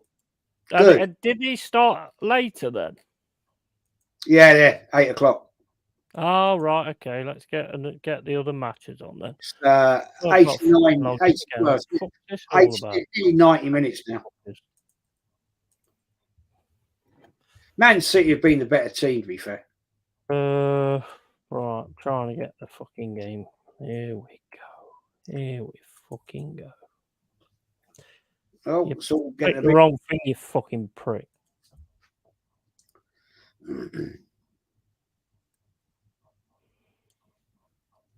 Oh, the old Tottenham Massive aren't liking it in the stands. No, I doubt they will do, mate. I doubt they will do. Well, they're on the verge of greatness, aren't they? According to them. Actually, to be quite honest, I mean, I will give them respect because I do actually think that they, if they do the right things, I think they could actually be surpassing. Why aren't you logged in, you fucking prick? I've just logged in. Why am I having to log in twice? You know, sort your shit out or I'm not buying no more egg fried rice. He's offside. He's offside. Right, Why everybody. Why do they put their flags up so late? Yeah, I don't know. To be honest, Jez, I think they just rely on VAR nowadays, so they don't even bother doing their job. I saw that as straight away. Yeah. You know, when I used to referee and I was a linesman, as soon as a person was offside, you put your flag up. Yeah, but they know they've got something to back them up now, aren't they? So they don't want to make a decision. They want to sort of leave it to VAR, which to me is absolute bollocks, personally. But I don't like VAR. If I was in the ground, I'm going to celebrate a goal. If you're taking it off me, then I'm going to find where you live. And I'm going to wipe out you and your family and take out your old bloodline. Like on Last of the Mohicans. That, you know, I mean, there's nothing more annoying. You can't take that away from football fans where they're sat there thinking, oh, I want to celebrate this goal, but I can't. Screw that, man. Bullshit. Bullshit, mate. Bullshit. Yeah. Well, Jez was saying about earlier about him going to support Newport. And I think, is it tomorrow? They got Man United in the FA Cup, kind of Newport. Yeah. Are you going to watch that game, Jez? Yep. I am. Do a watch along for that if you want. I don't know if it's on TV. I've no idea. I bet it better be on Bing Sports, I would imagine. Oh, yeah, you'll definitely get it on there. I mean, Newport did quite well, didn't they, a few years ago? Yeah, he did, yeah. Knocked out a few Premier League teams. What time's it? kicking off? Let's have a look. Got 5 minutes left in the Man City Tottenham game. Oh, it's 6:30. Sorry, 4:30 on Sunday. I do apologise, Jez. It's Sunday. Sunday, at yeah. 4:00. Sunday. Yes. Well, we've got a show Sunday anyway, haven't we? Preview to Forest Arsenal. 6:30. That is. Yeah. So yeah, let's have it. Let's fucking have it. Trying to keep up with this chat, man. Fucking hell. Spurs about. I don't know how you do it, Jez. The amount of people you had in your chat the other day. When Lee was on. Oh my days. The fucking chat. I couldn't even read it, man. There's so much going up and down. Yeah, it was like me and my ex-missus on a Friday night. Yeah, that's on BP Sports, that game, Jez. Pardon? Is on that Newport in Man United game is actually live on BT Sports. Oh, well, it's called TNT now, isn't it? TNT Sports. But I mean, if you could watch that on that Bing. Yeah, you was watching it on, yeah. Yeah, he says, I remember those good old days, mate. FFP until Man City soared all other teams not guilty. Yeah, man, 100%. Yeah, we had some good times back then, man. We had some fucking good times outside the City ground and in the pubs beforehand and stuff like that. Fucking legend, man. Legend. Absolute legend. Cheers for commenting and stuff, man. Always legend, you are. Dadford. Is that what your name was? Because I was trying to think what it was. Was it Dadford? Because you had a different name, didn't you, in the chat? Was it Dadford? No, all getting a bit feisty at Spurs. sorry, the chat is so fast, Yeti. Sorry, we love and support for you. Let's be quiet, people. Do you want to do a watch? No, that's not what I'm asking at all, man. I love it. Big stuff. Do you want to do a watch long for the Newport game or what's going on here? What's the ones tomorrow? I don't know. I just did have a look and I can't remember now. Anthony will tell us. I'll let you know. But yeah, I mean, we can do a watch along for any of them, to be honest. I mean, I'll probably watch the games anyway, so might as well do like a watch along. Right, tomorrow. Oh, Rossi says, I know, yeah, he's joking. Can you ban him, please, Mama Flossie? We don't have jokes in here. Fucking hell, do you think this is? Well, tomorrow at 3:00 is Sheffield United versus Brighton. Then you've got Everton versus Luton. Got Leeds. Everton versus Luton. Brighton versus Sheffield United versus Brighton. Sorry, I'm just trying to pick out some good games here. Leicester and Birmingham. Leeds, Plymouth Argyle. Ipswich and Maidstone United. That's it tomorrow. Another good game. That's 7:00 tomorrow. Is Fulham versus Newcastle. Yeah. So that's 7:00 tomorrow. You can bring ask Mama Flossie if she wants to come on for that one. 100%. She can come on. I'll tell you what, she always says that I don't know anything about football. Yeah, you know, when she's on panels and on private streams, she fucking schools us all. Yeah. She absolutely schools us all. We're like, shit. A woman that knows football. What the fuck? What next? Whatever next. Ooh, careful what you say there. Yeah. Mate, you know how I go. And get out the cave. Are we doing a watch along for Carl Rossi's OnlyFans? I think I'll swerve that one, Mama. Oh, she's totally on this OnlyFans thing for Carl Rossi. So guys, absolutely awesome. The the transfer window for me, I think there will be things happen. I 100% do think there'll be things happen. I'm starting to actually think that Sky have got it set, because the last deadline day was not, their actual deadline day was not that entertaining or anything. I got a funny feeling the Basque clubs to actually leave it until then. Do you reckon they do that? Because I reckon they actually do that. I reckon they have something set up, but they don't announce it until the last day. What do you think? Do you think that's the case, Jez? No, I don't personally. I think Sky, they're massive influence.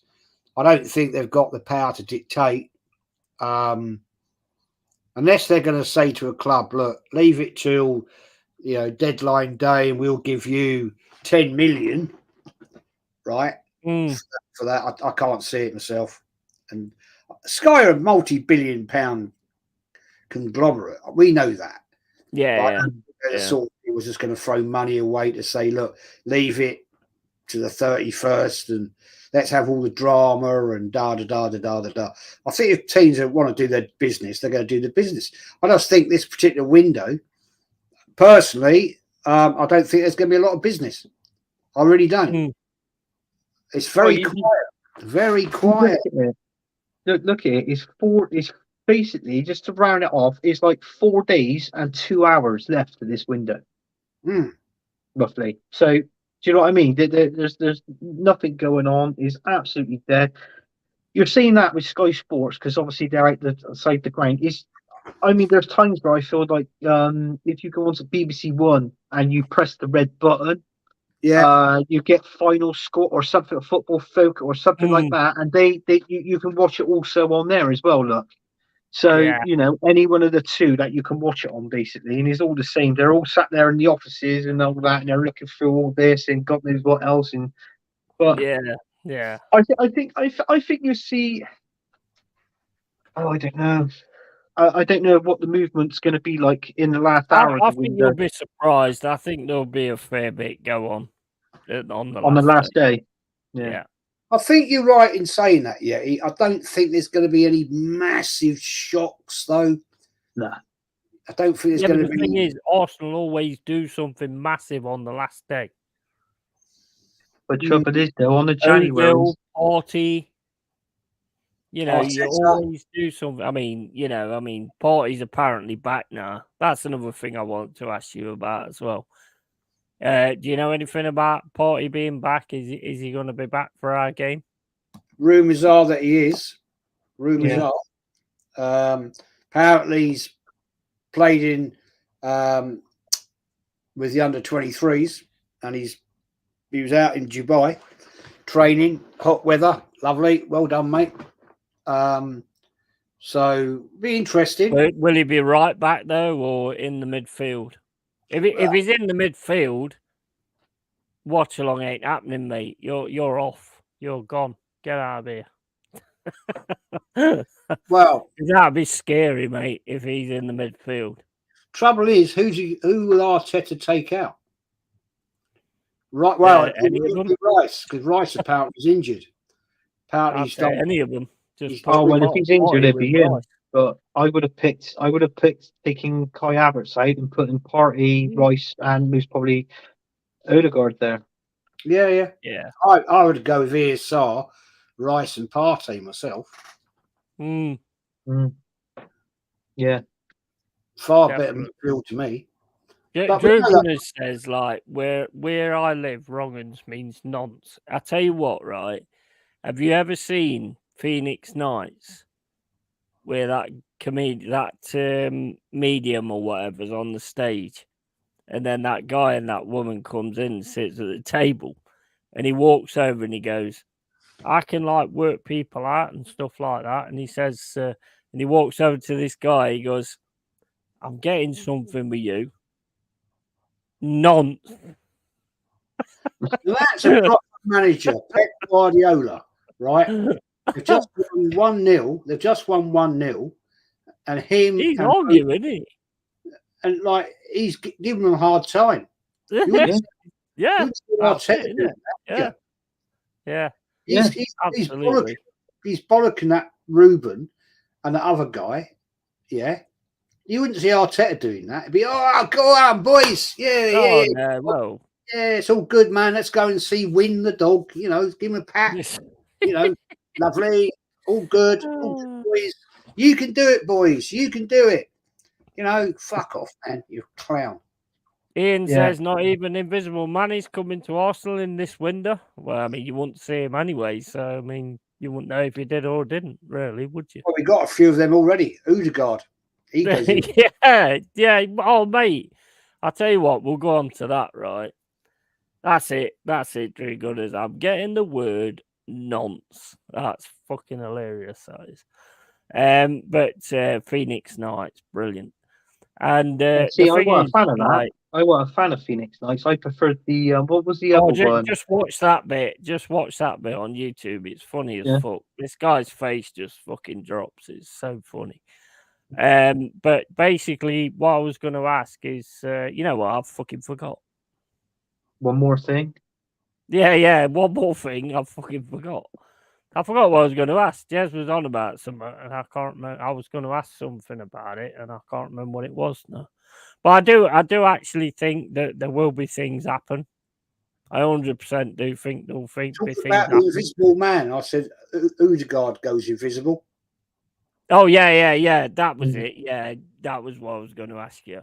What do you think about the things that people say about Odegaard? I mean, because I was on Instagram the other day, and there was Jamie Carragher turned around and says the trouble with Arsenal's forward line is there's nobody who's world class, which I completely agree with. And this guy turned around and says he obviously doesn't watch Odegaard because he's world class. And I was like, what the fuck have you been watching over the last few years? Well, you get those comments all the time, man, because a lot of them are just to cause controversy. A lot of them are people just talk bollocks. They don't actually know football. Yeah. You know, and it's laughable. You know, I've watched a few streams this It is Arsenal. You're right there. It's I don't get people. I hate. Well, not hate. It's the wrong term. That's harsh. You either go with your beliefs one way or the other. I hate it when people just sit on the fence. Yeah. You've either believe what your convictions are, or you're doing it just to be popular on YouTube. Yeah. You know, I stand my ground. I've done it. It's been 2 years this April I started my channel, and I've never changed my opinion. No, and I won't. Never. But there are people out there, right, who have smaller channels. I'm not making myself out to be some massive YouTuber, right? They flip flop. Yeah. To stand by what you feel. If you're an Arteta in, say you are a fucking Arteta in. Don't start giving it the bollocks and the narrative of, well, I'm not sure now. It might be blah, blah, blah. Fuck off. Stand by your gun. If you are an Arteta in, say you're an Arteta in, and that's I will give you respect for that, even though I won't agree with you, but I agree with what you're telling me. Fucking winds me up, man, when I see these people. I'm not going to mention any names at all, but you see them on their channels, right?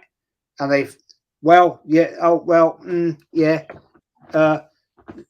goes this way, then maybe at the end of the season I'll make a decision. Fuck off.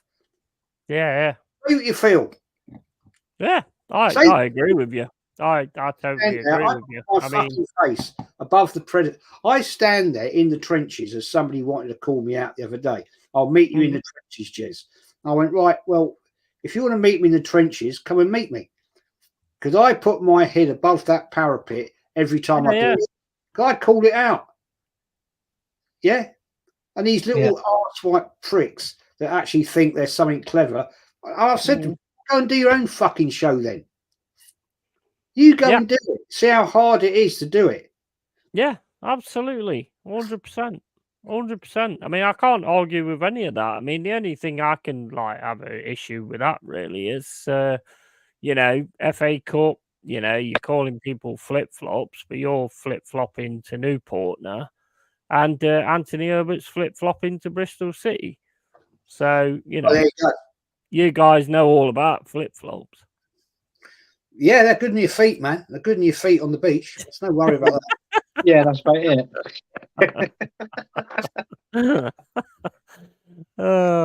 But yeah, I mean, at the end of the day, I hear what you're saying. I mean, to be quite honest, we don't get it a lot in our fan base. There's one or two channels which I don't really bother with, to be quite honest with you. But I always look at it as everybody like deserves an opinion. But I don't think we've got it as bad as you. Nowhere near. No, I only knew two. Two people What, I only knew two. Forest You've got channel? Forest fans, it streams. I only knew two. You've got Forest Fan TV. You've got Forever Forest. You've got Mist from the Trent. That was something I was going to ask you actually. Before the game on Tuesday, do you think that in training, Arteta will set up speakers playing Mulligan Tyre? Probably. And you might win 3-0. I always see this, don't I? After a stream's finish, I'm the only one that asks this question when we're talking in the background after the stream finished backstage, and then that was what was piss poor about that. Well, all or nothing, wasn't it? Oh, mate, sorry, that was just laughable. It was, yeah. You'll never walk alone. Fucking disgrace. At the end of the day. Absolutely ridiculous, man. Absolutely ridiculous. Anyway, Jezza, you shout your channel out, man. Thank you, everybody who's been in here, man. Absolute legends as always. Love Cave. You know what I mean? Everyone loves the Cave. So, yeah, big up to everybody. And Jezza, shout your channel out, man. I need a fucking piss. So, Arsenal history more, everything Arsenal history, previews, reviews, ripping apart people that talk absolute bollocks. And getting great guests on like these two gentlemen here tonight, and other guests, of course. And yes, it's all about the fact with me, I don't take prisoners. If I don't like it, I'll call it out. End of the day. Yeah, you're my fucking hero. It was Dal, but now it's you. Yeah, if you want to watch my chat, well, we haven't fucking streamed since before Christmas. I don't know what's going on with there. It's not my. I host a show, but it's not my channel. But in all fairness, I do a channel. It's called Gunners from All Corners on a channel called Football United TV. That goes off Thursday nights at 9 o'clock. There wasn't one last night, so hopefully there should be one next week or maybe the week after. It depends when the Arsenal's back playing. I know that we got Forest, but I think it'd be back now. I think it'd be after first week in February now, wouldn't it? When it's all back in proper. So there's that. I do the Sunday show on there called the Premier League Weekend Show, where we get random guests in and we're just talking about the Premier League and doing score predictions and that. So that's what I do. Yeah, he's obviously not back. He's gone for a long piss. God knows how long he's going to take. Probably having a shit. Oh, it's pissing blood. What? Pissing blood, mate. Was you? No, just one. No, I thought you fucking went. Yeah. Oh, and the other thing I want to say is thank you for watching today's show. It's called The Yeti, featuring Anthony the Prick Herbert. I did see that put on there, Yeti. Yeah. Hey, Anthony, I've just got to call you on this one. You've never invited me on your show. You've been on the Premier League Weekend Show. I have. You Yeti and that. I'm going to get you on there. I don't know when we're streaming. I seriously don't know when we're streaming. On Thursday nights. I won't take it personally. If you don't want me on your stream, man. No. I want you on there. I want you on there.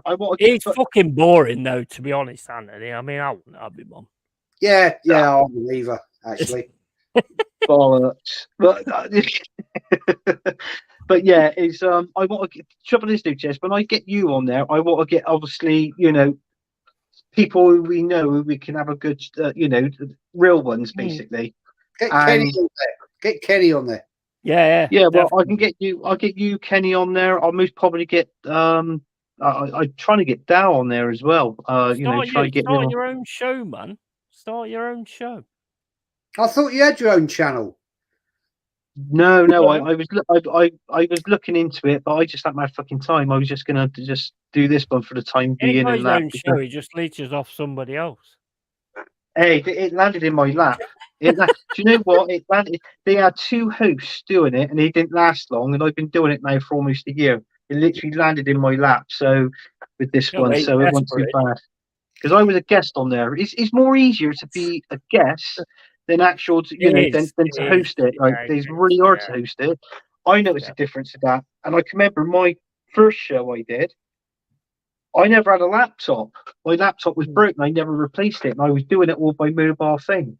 And I had like a little bit of a delay on it, so it was like a 30-second delay, and then I'd come out and say, "Oh, good evening, everybody. Welcome to tonight's show."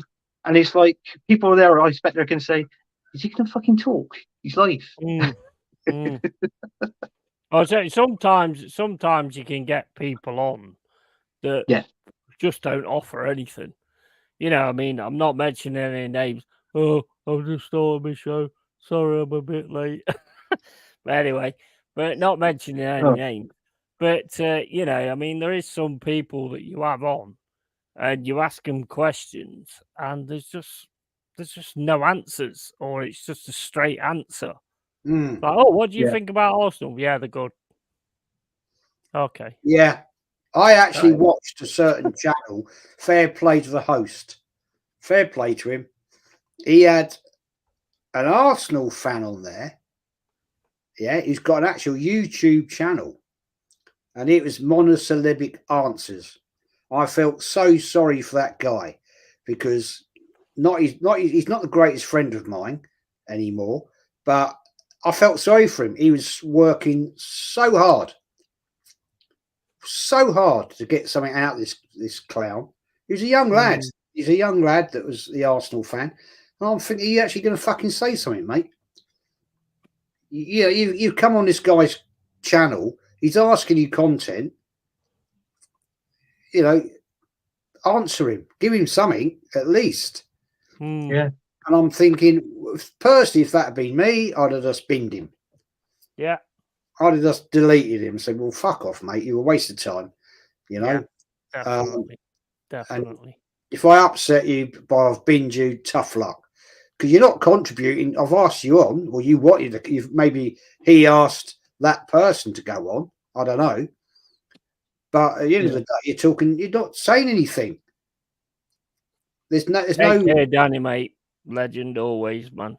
There's no report. So why are you here? If you're not going to contribute, then it's easy to do it on your own. You know what I mean? Well, it was like that one I did where I did the Forest match, and then my mate turned around and went, "Oh, do you want to do a review? Do a review now, and all this, that, and the other." I did the review, and it was like, I mean, fair play to the guy. I love the guy to bits. I've known him for years, and he just flatlined. And I just went, well, I thought we did really good in defence. What do you think about the defence today? And he went, it was all right. Yeah, great. I was like, okay, cool. You know what I mean? I was like, oh my days. And it does happen. It does happen. This is why I offer these private streams to people that want to come in and just see what it's like on camera. So I wish I'd have done that at the very start. You know what I mean? Whereas I just had you guys on or whatever, and just did private streams so I could actually get used to being on camera and stuff like that. I just went straight in, but which is why I always do all my life. But and it's just like that's what I did on the ex-missus. But anyway, that don't matter. That's got nothing to do with it. But so I mean, it just I think that's a good idea to do like the private streams. Anybody wants to do a private stream or anything like that, just let me know. I'll drop you the stream link when we do the private streams. and you can come in and say your bit. You know what I mean? Because I want people in the cave to feel welcomed, and you know, that you're part of it as well. Because you are a major part of it. I wouldn't be where I am doing what I'm doing if it weren't for you guys. So, you know, I have massive respect for that.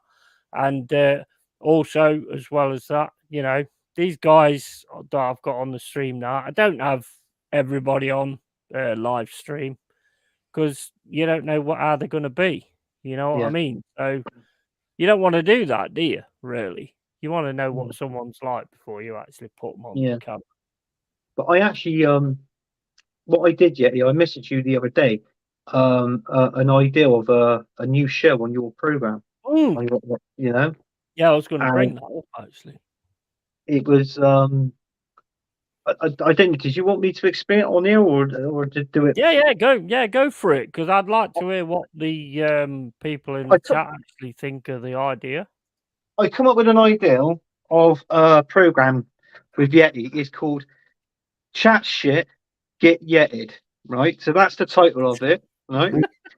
And the other thing of it is if you get people on there, let's say if it was like me, Jez, and I don't know, whoever else it normally comes on the show.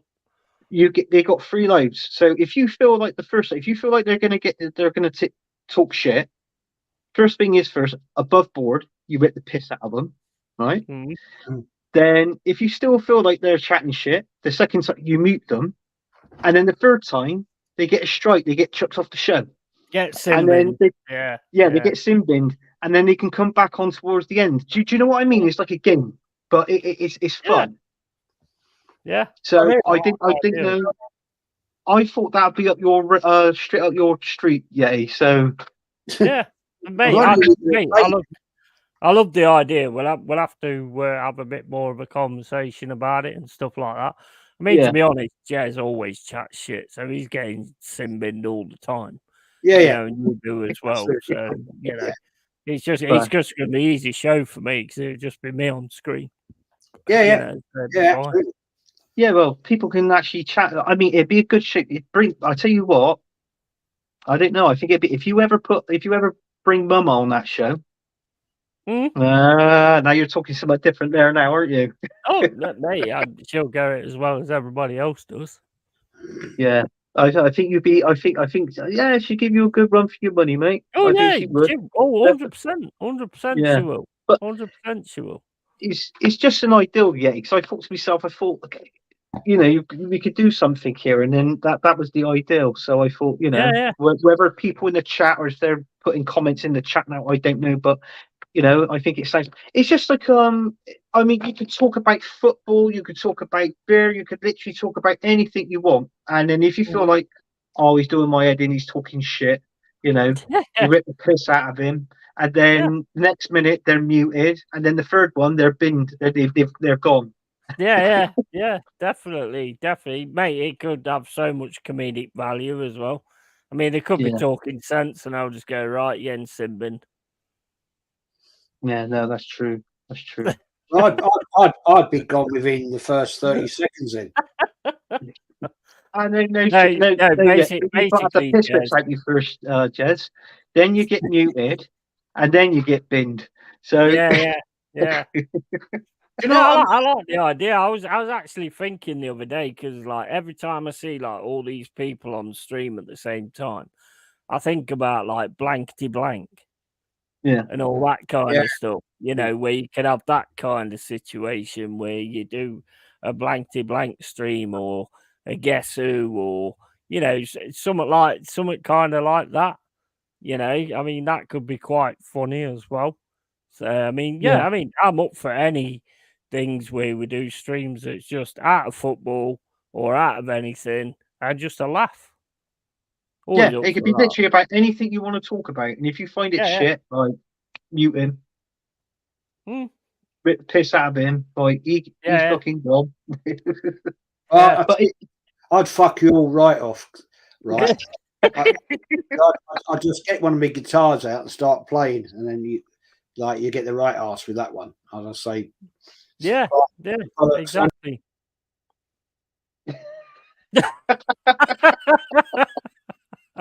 Oh, fuck you know, fair play. Hey, Jess. I was just testing it, see if it works all right. But I that's know, what you do. Yeah, I guys, know, I've got I the know. utmost respect for you two guys. That's why I kind of wanted you on this stream today. I know it was me and Anthony because he's a flip flop and supports Bristol City now, who did absolutely awesome. To be fair, I really enjoyed that game. I I can't enjoyed That was say, the game. I really did enjoy that game. If you want to do a watch along tomorrow, great. Probably do a private stream after this if anybody's up for it.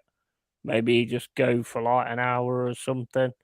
You know, we can do that as well. What do you think of the people that came in, the Yeti's troll and the other guy as well? Do you Seemed think all right. that might be somebody we know? Don't know. Seemed all right. Oh, well, the one that Probably was talking. filling up the subs and all that kind of stuff. So I mean, I can't really fault him on that, to be quite honest with you. Didn't So say anything. I think yeah. they were all right. So But yeah, I mean, I'm Longhaired Yeti. This is Anthony Herbert, and this is Jez. Absolute legends. Thank you for being on the stream. Thank you for everybody who's been in the chat as well. Absolute legends. Can't do this shit without you guys. So big up to big up to absolutely everybody. Mama Flossie says, I have ideas, Yeti. Yeah, that might be for a later show. But right, okay. So let's call it there. And good night, everybody. And do you have anything more to say, Anthony? Just one more thing. It doesn't matter what you've got to say. Oh God. seriously, Oh, right. Yeah, cut the stream, Dave. Right, anyway, Jess, just one more thing, mate. Arteta out, you prick. Yeah, I second that. absolutely. Arteta at you, prick. Bye, everybody. Goodbye. See ya.